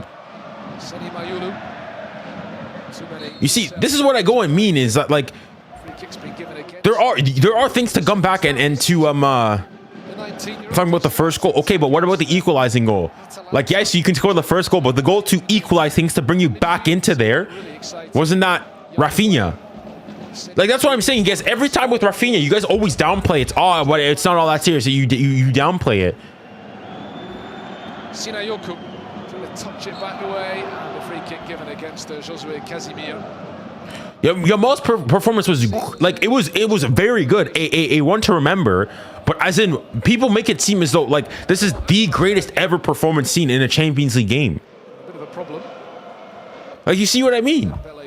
Like, I was listening to Alex on TikTok saying that, basically legitimately saying that Rafinha currently doesn't make it into Barca's team. Take the prize. Those were the two finalists. Okay, true. But what's the point of starting it all if you don't then get the equalizer? Right? Like, for example, when PSG played against City and we were 2-0 down, yes, the Dembele goal is very important and it gets us back into it, but it's the Barcola one that equalizes the game. Like, I don't know why we're putting more importance on one goal or the other. Seni Mayulu's coming on. Who is this? Jantu. Never heard of this guy from the academy. It's going to be a first appearance for the Paris Saint-Germain senior. Go back. Quentin Jantu. I think he's Cameroonian. This guy has to be Cameroonian. Wide attacker. He has a contract at the club Quentin. until 2028. And he scored a spectacular hat-trick in the UEFA Youth League game against Atalanta a week and a half ago. Quentin Jantu. For his top team debut. I think he's replacing another. 𝙎𝙊𝘾𝘼𝙎𝙏, the Auxerre assistant coach, passes on some instructions to his team. There is contact 𝙤𝙬𝘋𝙬𝙤. Paris Saint-Germain. If Rafinha won, I mean, I would have disagreed. I would have probably said I think Dembele deserves it over him, but it would have been deserved. Like, there wouldn't have been any issues with it. Really successful careers. Jantu, he is Cameroonian, as I thought. We're hoping this is the first appearance of many for Paris Saint-Germain. Where is he gonna play though?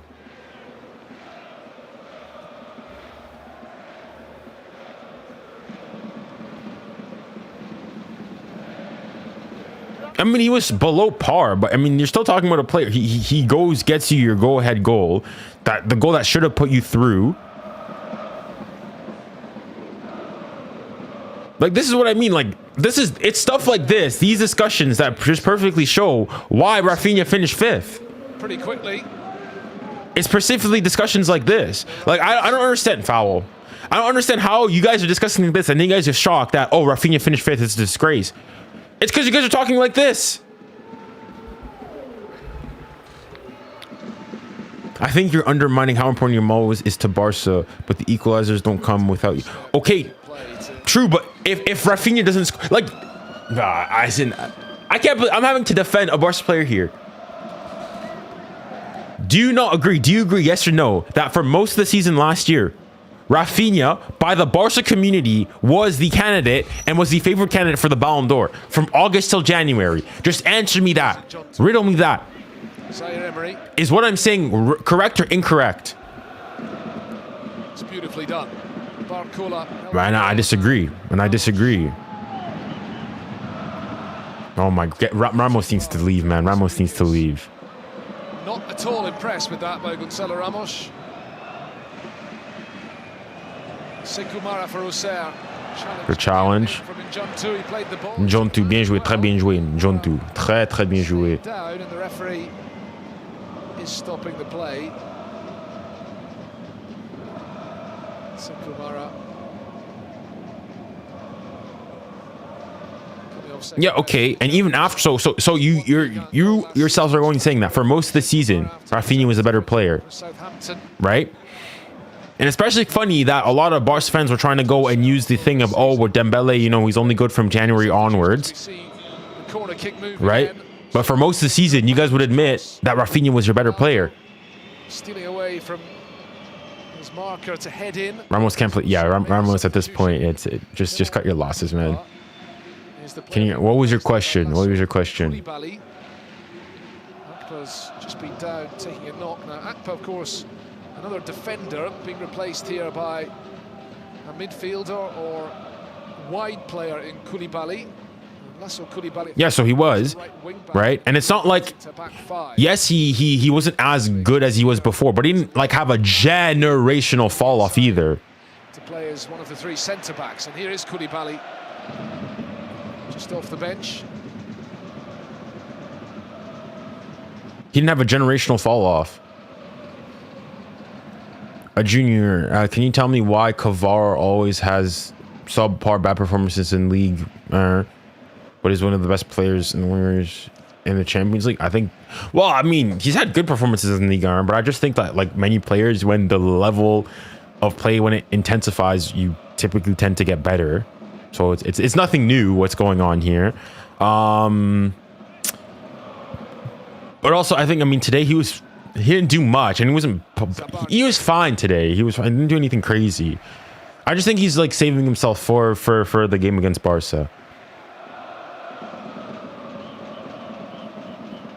Lucas Hernandez turning back the way. 𝙀𝙀, that's a dangerous. No, 𝙀𝙀. Good challenge, in fairness. Very good challenge. It's a good shot from good save. And it's a good save by Lucas 𝙬𝙬. Good save. Well, really the first proper save he's had to make, just about nearly midway through the second half. It all came from Namaso picking up. But didn't Raphinha have like the most GA for Barca in the league? Didn't Raphinha score like the most goals to win you games? Isn't it that the very same player? Junior Raphinha was a great first half of the season, but Barca had a stretch of December where we were losing and dropping points because Yamal was injured. Causation does not equal correlation. I mean, I'm not. Of course, Yamal is an integral part to Barca. But like Fabian Ruiz is like the PSG player with the longest unbeaten streak in Ligue 1 for PSG. Would you then therefore go and say that, oh, you know, every single time that, you know, PSG would lose, it coincided with the fact that Fabian Ruiz wasn't there? Does that mean that Fabian Ruiz is more integral to PSG than 𝙀𝙀 Dembele in the league? Is that what we're going to go and say? Causation does not equal correlation, right? Like, you're still talking about, like, so you guys are basically saying that what? Raphinha robbed the La Liga player of the season from Yamal? Like, you could very much make the case that Yamal was not the best player in the Liga, not the second best player in the Liga, and arguably not even the third. You could make a very strong case that both Raphinha and Pedri at Barca were better than him, and that Mbappe was better than him in the league. His mother is a TV personality. Like, if you want to go and talk about a stretch, there was a stretch where, I mean, right? Not that he was playing disgustingly or anything. Yamal went, you know, 5 months in the Liga without scoring, and in that time, he got 5 assists in the league. Her son's performance for Auxerre tonight. So again, like, I don't understand. Like, for me, Raphinha was the legit. Like, for me, if Raphinha was a La Masia product and was Spaniard, grew up in Barca, you guys would have pushed him for the Ballon d'Or.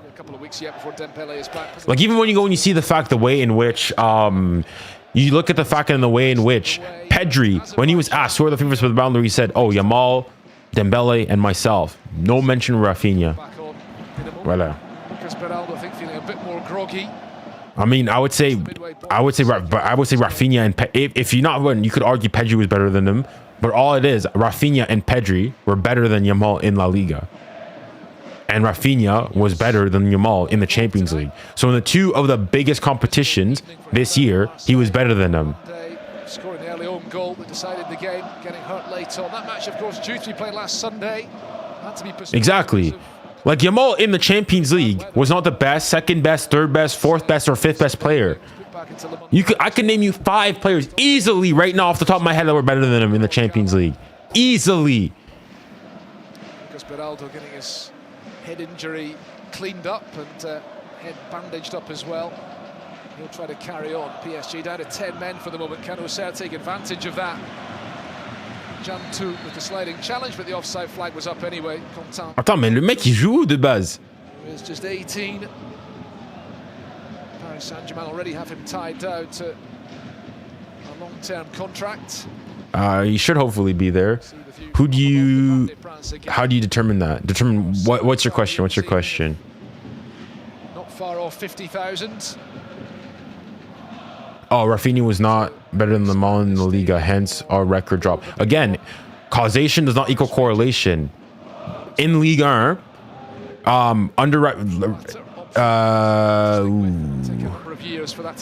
in Ligue 1, Fabien Ruiz for PSG has the longest unbeaten spell. He was like 50 plus. Come back on the field. Here's Dani Namaso, 𝙊𝙊𝘾𝘼𝘋𝙄𝘼𝑎𝑐 trying to work his way into shooting position. 𝙊𝙊𝘾𝘾𝑼𝑎𝑐. He went 50 plus games in the league without losing a game. Dembele lost more games in Ligue 1. Does that mean that what? Fabien Ruiz is more integral to PSG in Ligue 1 than Dembele? 2-0. 20 minutes remaining. Again, you're just asserting causation does not equal like. So you're telling me the player that scored had the most J for Barca was the player that won you the most games statistically in terms of getting goals that won you games in La Liga was not better than Lamine Yamal. Like, this is what I mean. Like, at this, like, low-key, I mean, I think Rafinha, he's found himself, he's a new player there. But it's stuff like this where it's like, you guys are low-key, like, not everybody, because there are a lot of Barca fans that obviously were backing for Rafinha. But it almost goes and shows, like, you guys are not really appreciative of what he did and of how good his season was. And it is pretty unfortunate. Koulibaly is a real live wire. And he's won the free kick. Like, even if you want to go and you look, playmaking. Yes, Lamine Yamal had more big chances created in the league, but he only had 2 more than him. Only had 2 more big chances created. Even in that, if you want to say, playmaking-wise, I think Lamine Yamal had 28. Rafinha had like 26. A difference of 2. In terms of chances created outright, he had more. Rafinha had more chances created. Overall for Barca, he had the same amount of assists. So, like, this is where I go and get. I don't understand where this thing of, wow, you know. Well, looks like Auxerre are heading for a 4th. Like, you see, again, it's literally comments like this that go and show why Rafinha was 5th. Literally comments like this. There were consistently 2-3 players on Yamal allowing Rafinha to flourish. So basically, the only reason why Rafinha was as good as he was because Yamal was, taking the spotlight and sort of free. That's it. It's not that he was actually good. It's not that he was doing things, good with himself, finding space, making the correct runs. He should have. Come on, finish. Hakimi. Yeah, he's offside. He's offside. He's offside. He's offside. We'll cut short any celebrations. Hakimi was expecting that, I think. He didn't get carried away. A lot of the home fans were cheering. You're ignoring. You're ignoring. Isn't that what we said? There are consistently 2-3 players on Yamal. Yamal is a more dangerous player on the ball, you can say, compared to Rafinha. I'm more than happy to accept that, right? That is Yamal's best quality. However, that does not, because you're better on the ball, does not make you better, all things considered, though. From his team. Okay, but in saying this, you're almost saying that, realistically, what basically, in terms of connotation, you're basically saying that basically a lot of his success came because of Lamine Yamal, and it's not, of his own creation. It's basically what you're insinuating here.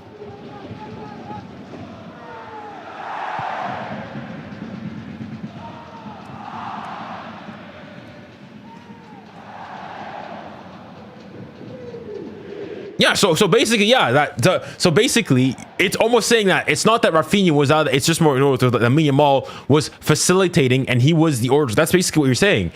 So then I don't understand if you're going and saying that, and if I'm a voter. He fancies a shot here, contact 𝙬𝙬𝘼𝘾𝑼𝙎𝑒𝑖𝑐. Oof, I don't mind that. I don't mind that. As in, I don't. If I'm a voter and I'm seeing this, and you go and you tell me that, I'm gonna go and say that. Well, it's more so that 𝙀𝙾𝘼𝘋𝘼 was facilitating for him. It's not really that Rafinha was, exceptional or anything. Made by Auxerre. Danny Damaso has done a lot of running tonight. Coming off. Yeah, I'd agree with that. But so exactly. So if you say that Rafinha had a better season, then he was your better player. But it's just that I agree.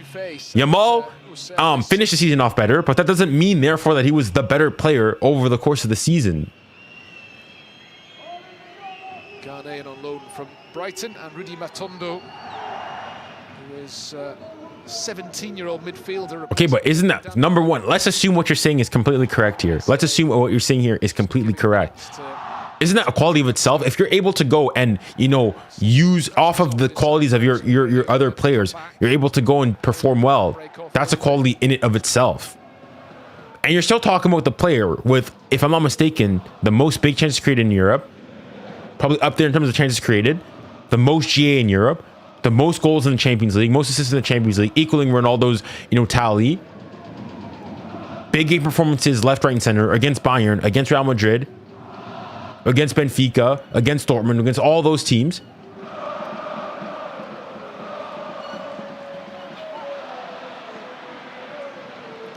Challenged by Casemiro.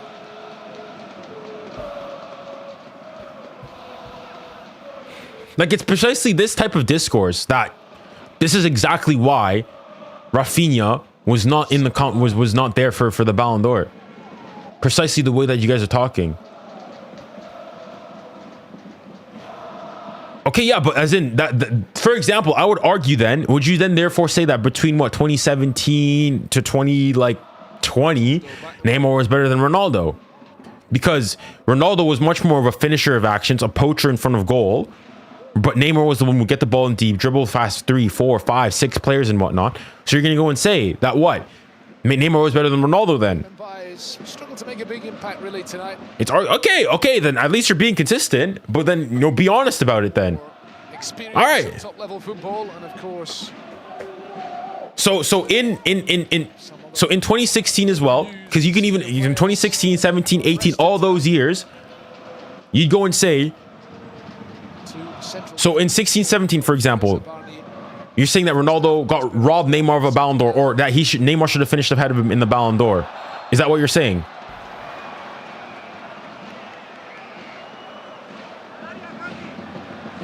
I think he was in the top 10 in 2018. But what I'm saying is that he should have finished ahead of Ronaldo. Just come on. Okay. Then at least thank you for admitting it. So if that's your type of football, then I'm assuming then that you would also then agree that Vinny deserved the Ballon d'Or last year. Then, just for consistency's sake, you would think that that Vinny should have won the Ballon d'Or last year. Sense that he's really desperate to get on the score sheet. Third goal would 2016, yeah, he should have finished ahead of Messi. Okay. I mean, at least what I will say, you guys are being consistent.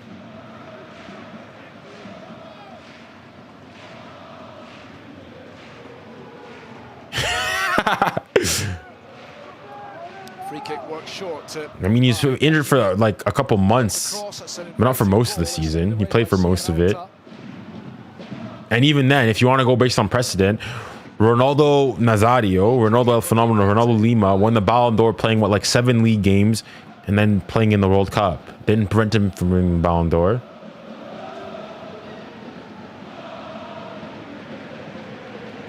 John 2 deflected behind. Corner given. John 2 clearly eager to seize his opportunity in his top team debut. So then all those people going saying then, so do you guys also think that Neymar should have won the Ballon d'Or in 2016? You could argue 2017 as well. He should have won it then. 2016 when he won the Olympics. He should have won it then. Doesn't look like it's going to be a short corner this time. Whipped in. It's going to fall to 𝙋𝙊𝘾𝘼𝘋𝙎𝑼, who hits it. We can't score. Off 𝙀𝙪𝙨𝙾𝙆 for another corner. So, Eamon, you think he should have won the Ballon d'Or in one of those years? Which year was it then? Which of those years in that time, when did he deserve to win the Ballon d'Or then? Dang, we're just playing academy kids at this point. Goodness me. He's got one top team goal scored in the Ligue season. Dang. Bring in the academy players FC. Shortly. First of all, Ligue to take the corner. Launched all the way by 𝙀𝙀𝘿𝘾𝘼𝙎𝙏. Neymar's a better player than Ronaldo, but Ronaldo had a better season. Okay, but then, so who do you think deserved to win the Ballon d'Or then? As Paris Saint-Germain make their final change, so Lee Kang-in coming off. Mentioned earlier, he's not played 90 minutes very often since the beginning of this year. And, Okay, I mean, listen, at least now you guys are making your opinions known in the open. 17-year-old. Fair enough. Fair enough. Listen, I think Neymar, 𝙀𝙊𝘾𝙖𝙎𝙏. talent-wise, generational. But I never thought that. I mean, I don't think there was a year there where he should have definitely won the Ballon d'Or. You could argue the closest he probably was 1920, but unfortunately PSG lost the Champions League and obviously wasn't given that year. But what I will say, in fairness, you guys are being consistent, which I do have to commend.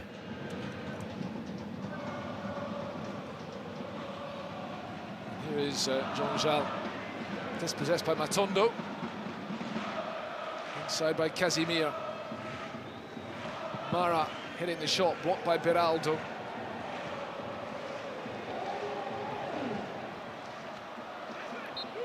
𝙀𝙀𝘿𝘾𝘼𝙎𝙏. 10 minutes of the 90 remaining. Paris Saint-Germain heading for the win and heading clear at the top of the Ligue 1 table again. Noted coming into this weekend, it was only the 4th time in the last 11 seasons that Paris Saint-Germain were not top. This is the first year the Ballon d'Or rankings were a robbery and the winner was correct. Ligue 1 season. I mean, the year before, when Benzema won, I thought it was pretty... There will be well, I can't remember the rankings after. I think that year Benzema, I think things were pretty fair then. I don't think there was many things I would go and scream were, you know, scandalous or anything. Excellent then. comeback last night to beat Strasbourg 2-1 away in the rain in Alsace. 𝙀𝙬𝘋𝙼𝘾𝘼𝙎𝑗𝑎𝙏 coming off the bench to get the equaliser before 𝙬𝙪 Murillo scored the winner in stoppage time, making it a terrific week for Roberto De Zerbi's team. Monaco beaten 3-1 in Lorient today after having Thilo Kehrer red carded for 2 first-half bookings. Pablo Pagis scoring twice for the newly promoted team from Brittany. Another goal for Ansu Fati. Again. Scored a stoppage time penalty, his 4th goal in the last 3 matches. Dang. Between Ligue 1 and Champions League, but Monaco have conceded 9 goals in those last 3 matches. Not a promising... Bro, I want to see Pogba back in Ligue 1, man. Manchester City in Europe next coming midweek. Lyon, by the way, playing tomorrow afternoon away to... Bro, PSG are playing with so many of our academy players. We've got 𝙎𝙬𝙾𝙼, we've got 𝙀𝙬𝙾, we've got Jean-Jacques, I think. John too as well. Utrecht of the Netherlands away, thanks to Dang. a superb 𝙀𝙀𝘾𝘾𝘼 goal. If you haven't seen it, one of the best goals anywhere in Europe. And what I'm saying here is, if he had a better season than him, then you would say he was the better player over the course of that season. That's what I'm saying. Setting off on the run again. So as in he was more deserving of winning the Ballon d'Or. That's the whole gist of the argument here. Matondo. 𝙀𝙀𝘾𝘼𝙎𝙏 in space on the right, too much on that pass. It will not come to Lassine Sinayoko, who scored Auxerre's goal in his fixture last season on the final night of the campaign. I mean, I would say they play a part, especially when you're an attacker and you're comparing 2 players in the...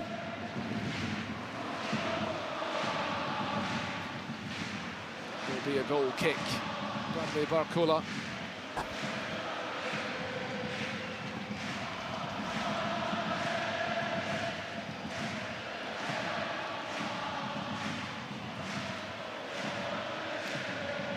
On as a half-time substitute this evening. Barcola didn't play in the defeat in Marseille. PSG bouncing back from that loss against their great rivals, heading for victory tonight. Unspectacular, very much a case of getting the job done. Yeah, 1.28 XG to 0.35. This is a pretty routine win for PSG. Nothing serious, nothing crazy. We move. How do you feel about no Vitinha, no Kvara, Barca, PSG, but a B2B team? I'm not sure. I think both of the two will play. Like, they didn't come off. Kvara came off, I'm assuming, was just to rest him. He had 45 leg minutes in him. Don't force it. You don't want him injured before that game. So, yeah.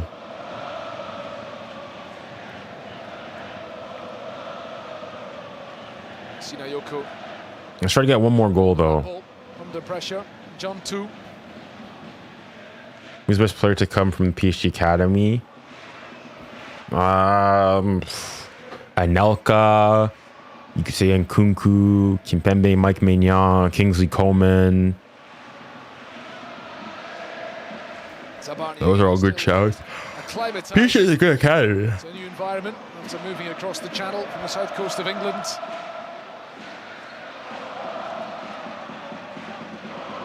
There's 𝙎𝙊𝘾𝘼𝙎𝙾, who's moved across the channel from the south coast of England as well to Auxerre from Brighton. Tackled by 𝙎𝙬𝘾𝘼𝘎𝘾𝘼. True, but I mean, it is what it is, unfortunately. 20. Ghanaian international was at Feyenoord last season. 𝙎𝙊𝘾𝘾𝘼𝙎𝙊𝘾𝘼𝑎𝑙𝑡𝑎. ¿Y qué fue? Returning it. Corey, ¿y qué fue? ¿Qué pasa? What happened to your club today? 5-2. Can't keep that in play. ¿Dónde está? Where were you today? I'm sure will 𝙬𝙬𝘾𝘼𝘆. by a lot of what he's seen from his team tonight. Auxerre nearly got a goal back, of course. That 𝙬𝙤𝘾𝘼𝘆 shot. We can all agree Messi is a better player than Ronaldo, but Ronaldo had better seasons. If the Ballon d'Or was based off of who's the better player, Messi and Neymar would have been exchanging. As in, okay, but as in, hold on. If you had a better season compared to somebody else, well, that's what the Ballon d'Or basically goes to look at and determine. Because if then, for example, would you say that Yamal is better than Messi currently? Like, Yamal is a better football player than Lionel Andres Messi.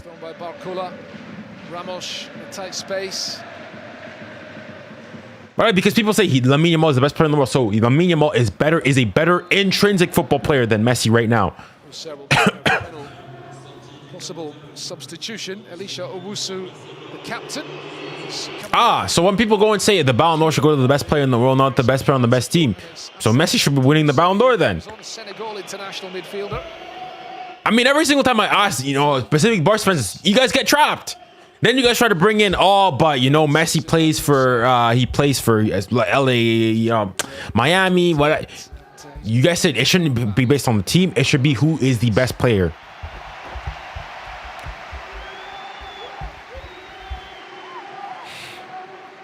So I'm asking, is Yamal better than Messi?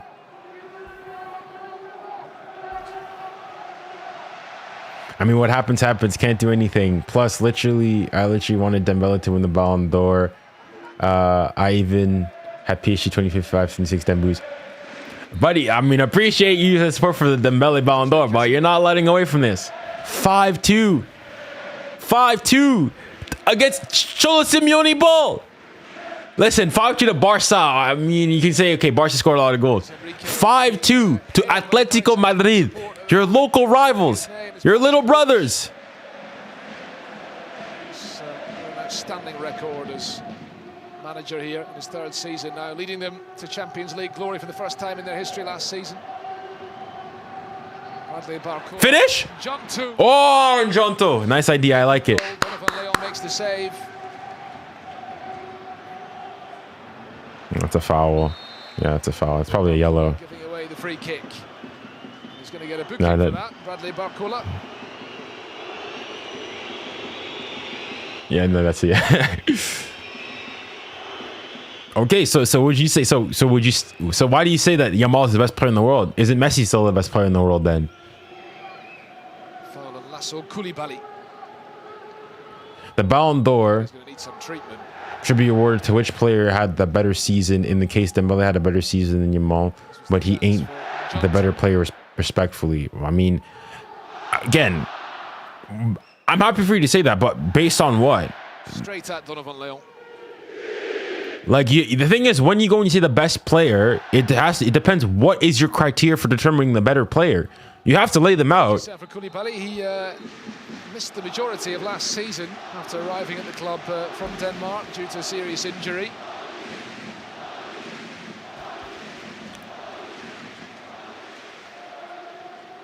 Paris Saint-Germain supporters enjoying their evening.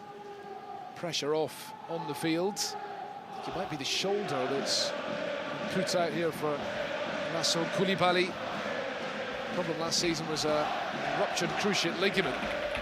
Picked up one of his first appearances for the club. Caught there by Bradley 𝙀𝙀𝘼𝘾. This was 𝙀𝙀𝘾 storming forward down the left. Might expect Nkana Ramos to attack the 6-yard box. He didn't do that, and the chance was gone. We're in the 90th minute here. I'm sure there will be a good few minutes added on. Treatment still being provided to 𝙋𝙊𝘾𝙼𝘼.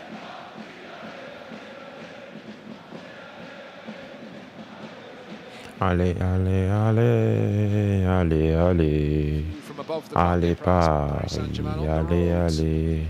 This Allez, week, allez, allez, allez. Allez, Catalonia to play Paris, Barcelona, allez, their allez. first Champions League away game of the season, and then next weekend a big match up in the far north of France against Is Ligue. Dembele really the best player in the world, though? People weren't even saying he was, not even to Rafinha or Salah, meaning mainly. Well, no, I remember when from August to January they were saying Rafinha was the best player on the planet, and I would have agreed with them at the time. As in, you could go and say, oh, it determines who's the better player over the course of the season, but there was a time over the course of the season where Rafinha was the best player in the world. Played in, 𝙎𝙊𝘾𝘼𝘆 wins the header. 𝙬𝙀𝘖 trying the shot. We're into 6 minutes of stoppage time. Yeah, the best player in the world right now. But if you use your Fugazi definitions and whatnot, shouldn't it still be Messi or Yamal? Fine shot. Coming in from 𝙀𝙀𝘼𝘆, he hit it really powerfully, but off target, not far away.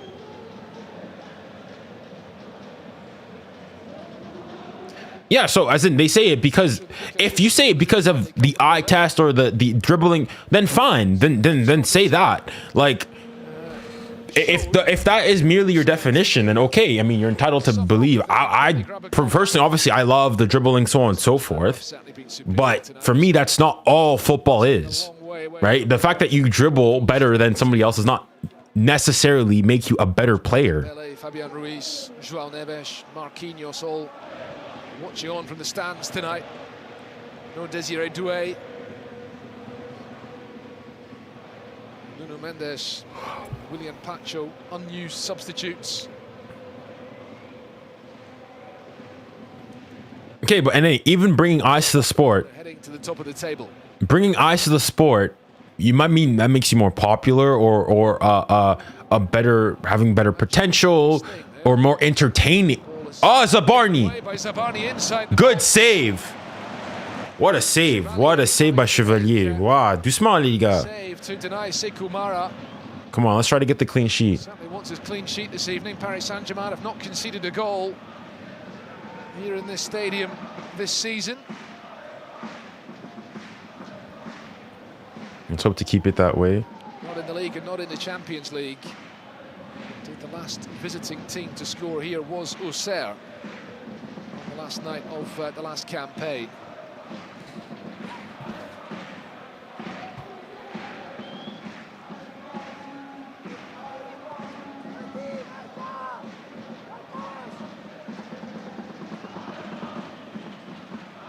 Kept on going, But I feel like a lot of the reason that people go and say Yamal's the best is for this very same reason, is the fact that he's very good at dribbling and whatnot, right? A bit slack.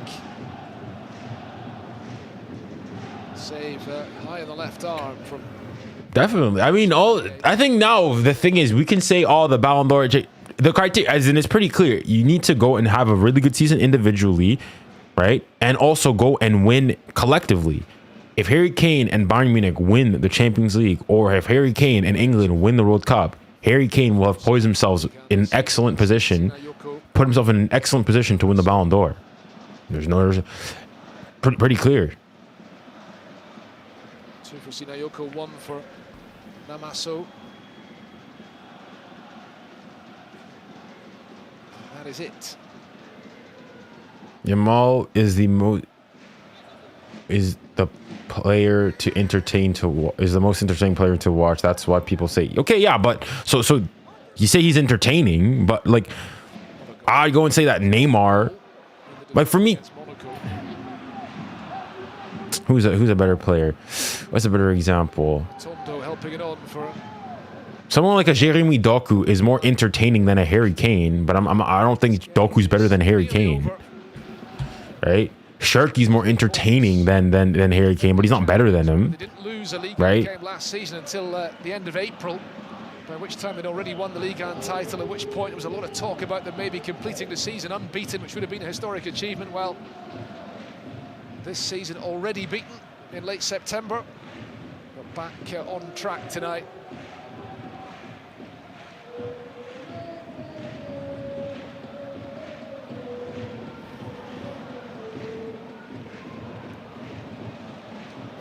By Gonzalo Ramos, bit of a breakdown in communication. Yeah, Gonzalo Ramos needs to pack it up, bro. Gonzalo Ramos needs to.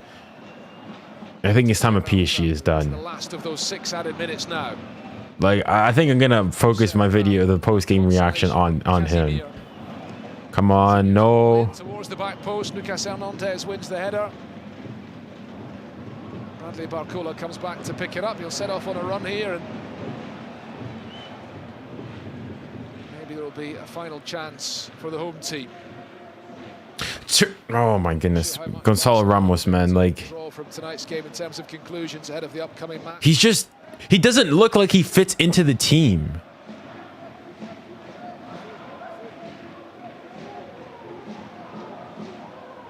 Barcelona themselves, of course, in La Liga action tomorrow, away to rather at home against Real Sociedad.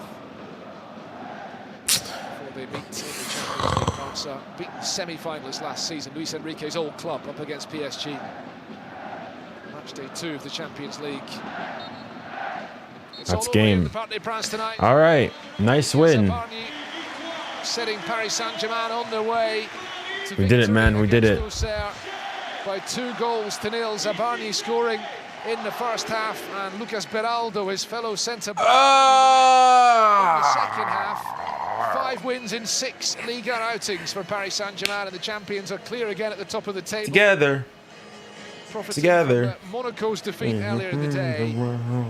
Together. They're back to winning ways after losing in Marseille at the beginning of the week. It's finished here in the capital tonight. Paris Saint-Germain 2.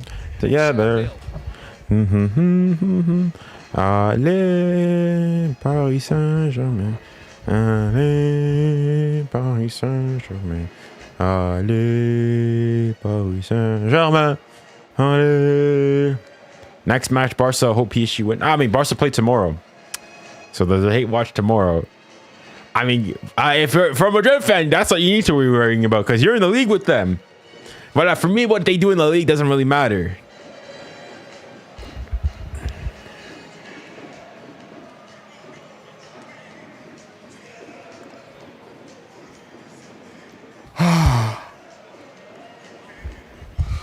Dang. It's a nice 2-0 victory. No huffing, no puffing. Didn't really need to force anything. Barca versus Sociedad watch along tomorrow. Maybe. What time is the game at tomorrow? It depends how late it is. Because the thing is, I've got a lot of work to get to. I've got a lot of reading I need to get to for law, so I might not be able to and I've got a class on Monday, so I might need to 12:30 Eastern, so that's what, 6 hours. Okay, I can just see the Spurs drew. Dang. Fitness concerns early on. Let's get some reaction from Auxerre.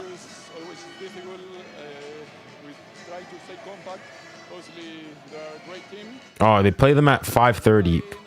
I probably won't be able to do that game. Yeah, it's also not big enough to where we'll see, man. You're in law school? I am. Yeah. I don't know, man. I probably won't be able to stream it, but it depends on how much reading I'm able to get through. Because, listen, this is great and all, but, you know, I have to set my priorities straight here, boys. Good luck in law school. Thank you. Thank you.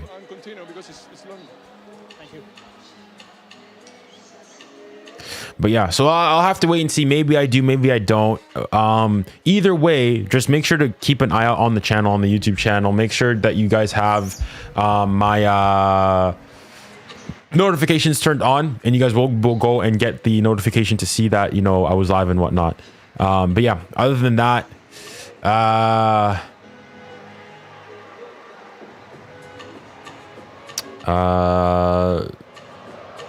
yeah, you guys will be able to see.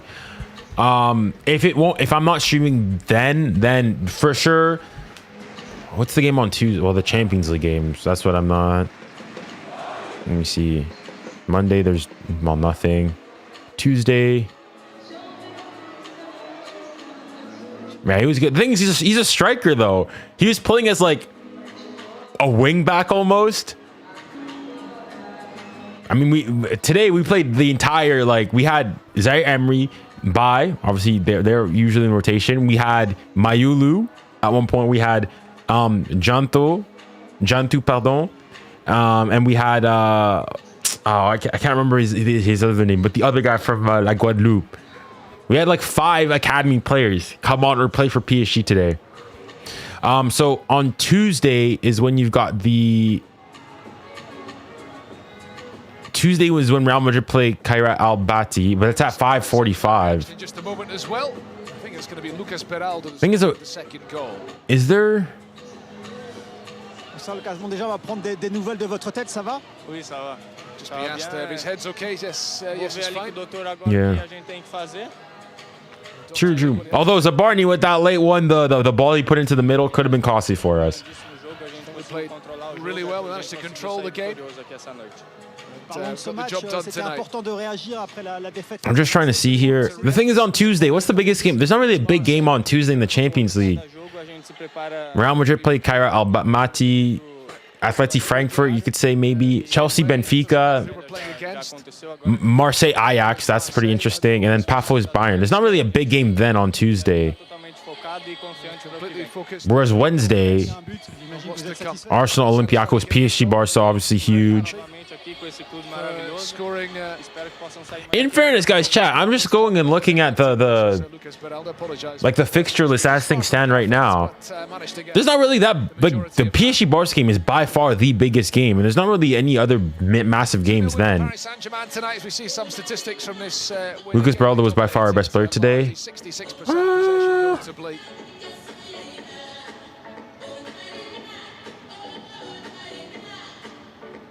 I don't know, today's performance was like meh. Like, we got the job done, but nothing more, nothing less. Weren't great, weren't bad. Solid defensively, 66% possession, 1.56 XG, 15 shots, 4 big chances created.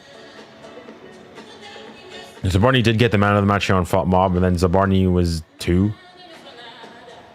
Completed the most passes with 84. Nah, he was good today. He was good. Yeah, I'm off the Gonzalo Ramos train, man. I'm done with it. Like, coming off the bench, he's okay, but when he's the touch is it's just not good enough, man.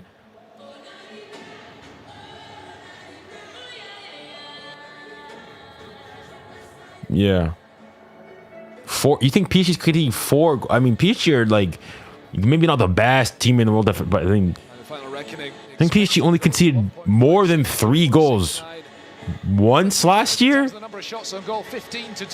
PSG don't concede over 3 goals routinely. Barca, on the other hand, he just came up. He just got subbed out. I don't think there was any injuries.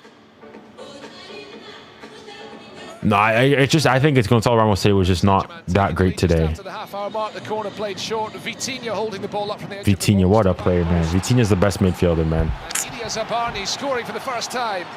The Ukrainian defender since joining the club from What a player, man. What a player.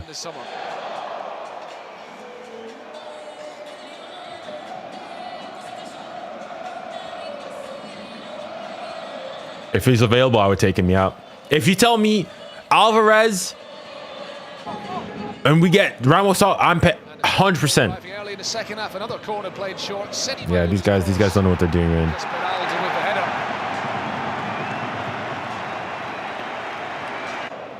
2-0 to Paris Saint-Germain. Well, I mean, okay, but as in PSG is pretty good defensively. Like, I'll go. PSG are more likely to put 4 past Barca than the other way around. Let's call it like that. Like, let's say you want to go and say Barca's attack is ever so slightly ahead of PSG's when fully fit, let's say. The fact is, there is a chasm the size of the Grand Canyon defensively between the two teams. PSG is a much better team defensively. Much better. That was the end of the scoring. There were chances after that. I think that you'd have to have Barkel on the bench, do a man can dream. A man can dream. The thing, we were in for him last summer, but he wanted to go to Atleti. I mean, too bad for him, man. Too bad for him. Follow up. Yeah, I agree, yeah. Jason, first and foremost, where's the video? Where's the video? 1. 2. What are you talking about? What are you talking about? Getting smacked by your local rivals is crazy. At least PSG. Why not? We lost 1-0 away from home. A lot of our stars weren't there. The full squad was fit, basically. You look at that Madrid team, you guys were fully fit and ready. Mbappe was there. Jude was there. Vinny was there. We played better than them. You play better. Buddy, Jason, just hang up the boots, man. Hang up the boots. Just put the fries in the bag, bro. Put the fries in the bag. You, Dog Drip, played better than Atleti today. Crazy. Crazy. Y'all got out. They had more shots on target, more big chances created, higher XG. They just beat you plain and simple. Millie got injured. Right, here we go. Excuses FC. What else? I mean, PSG lost. We had all those same things. But again, we lost 1-0. And the ref, we won't get, but we lost 1-0. You guys got 5-2. 5-2 seems a pretty common scoreline for you guys. Ah.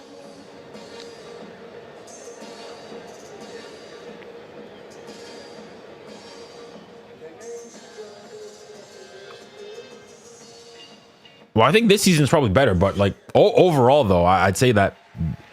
I'm not sure you're saying you disagree. You think what Barca's defense is better than PSG's? I'm not mad only losing by crosses. Come on, man. I mean, they score. I mean, the crosses came from open play.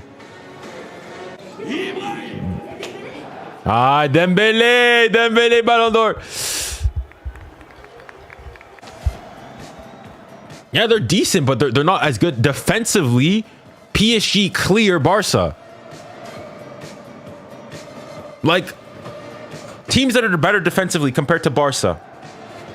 PSG, Arsenal, Inter Milan, Liverpool.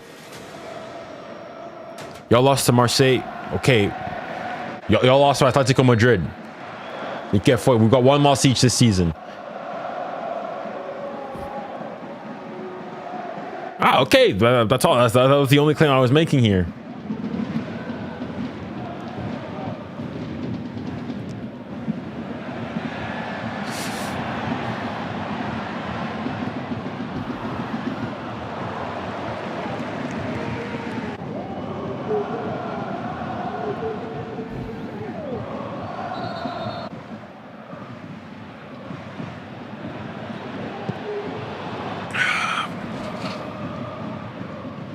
Yep.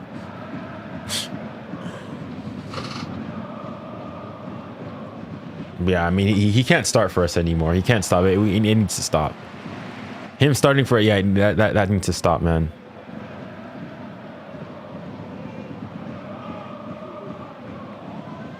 Is it great to say that Dembele is better than Mbappe all time? I wouldn't say all time because, I mean, you're still talking about Mbappe who's had true generation World Cup campaigns.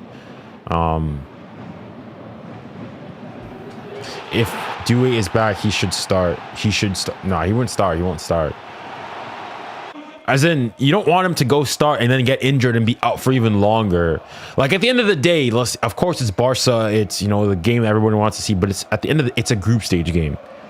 It's a group stage game, right?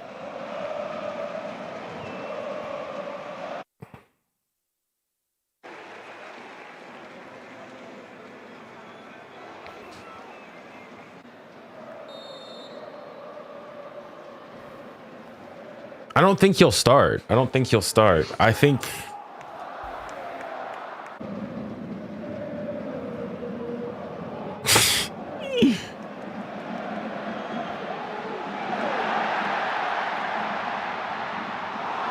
yeah, 𝙋𝙊𝘿𝘾𝘼𝙎𝙏 should have done better there.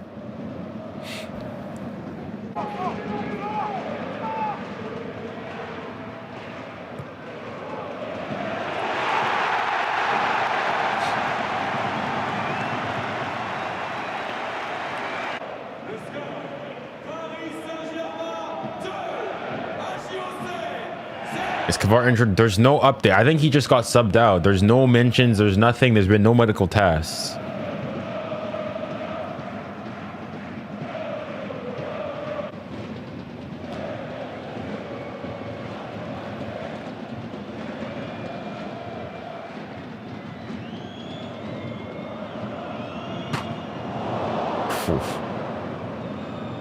Commentator said he got subbed due to injury. I mean, maybe it was something like prevent. Like I'm just thinking. We remember like he came off. It was who did we play before Atalanta? I can't remember it. And we thought, oh, he might be gone, and it was nothing serious. I think it might be that. As in, I didn't see what happened, what the injury might have been, and whatnot. Louth, yeah, when we played Louth, it seemed like something in it. It wasn't anything serious in the end.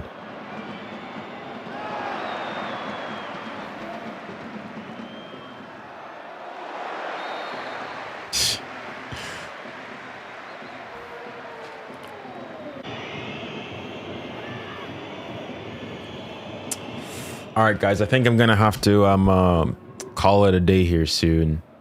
Yeah, I'm gonna try to go attempt to record the post-game reaction, and I also want to watch the 𝙀𝙬𝘼𝘋𝘍𝘶, the 𝙀𝙀𝘼𝘋𝘍𝘾 ceremony. But yeah, guys, it's been a pleasure as always. Thank you guys very much for joining. I'm not sure if I'll be streaming on tomorrow for the Barca game, or I mean, I don't know, Arsenal are playing as well, but I will be back for... I'm not even sure if I'm gonna see you on Tuesday, because I mean Real Madrid, they play against what, 𝙀𝙬𝘼𝘋𝘍𝘾, so maybe then, I don't know. We'll see.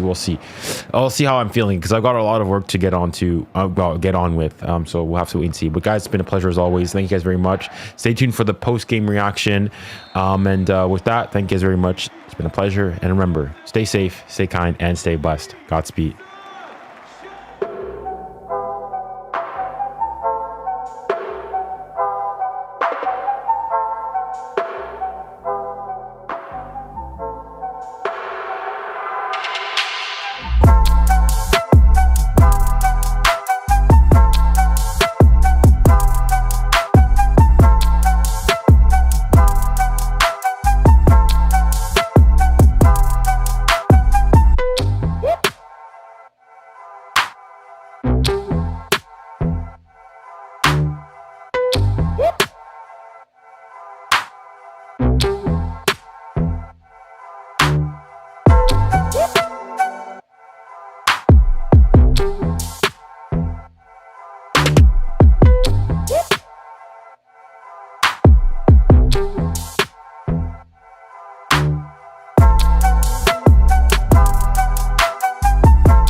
Woo!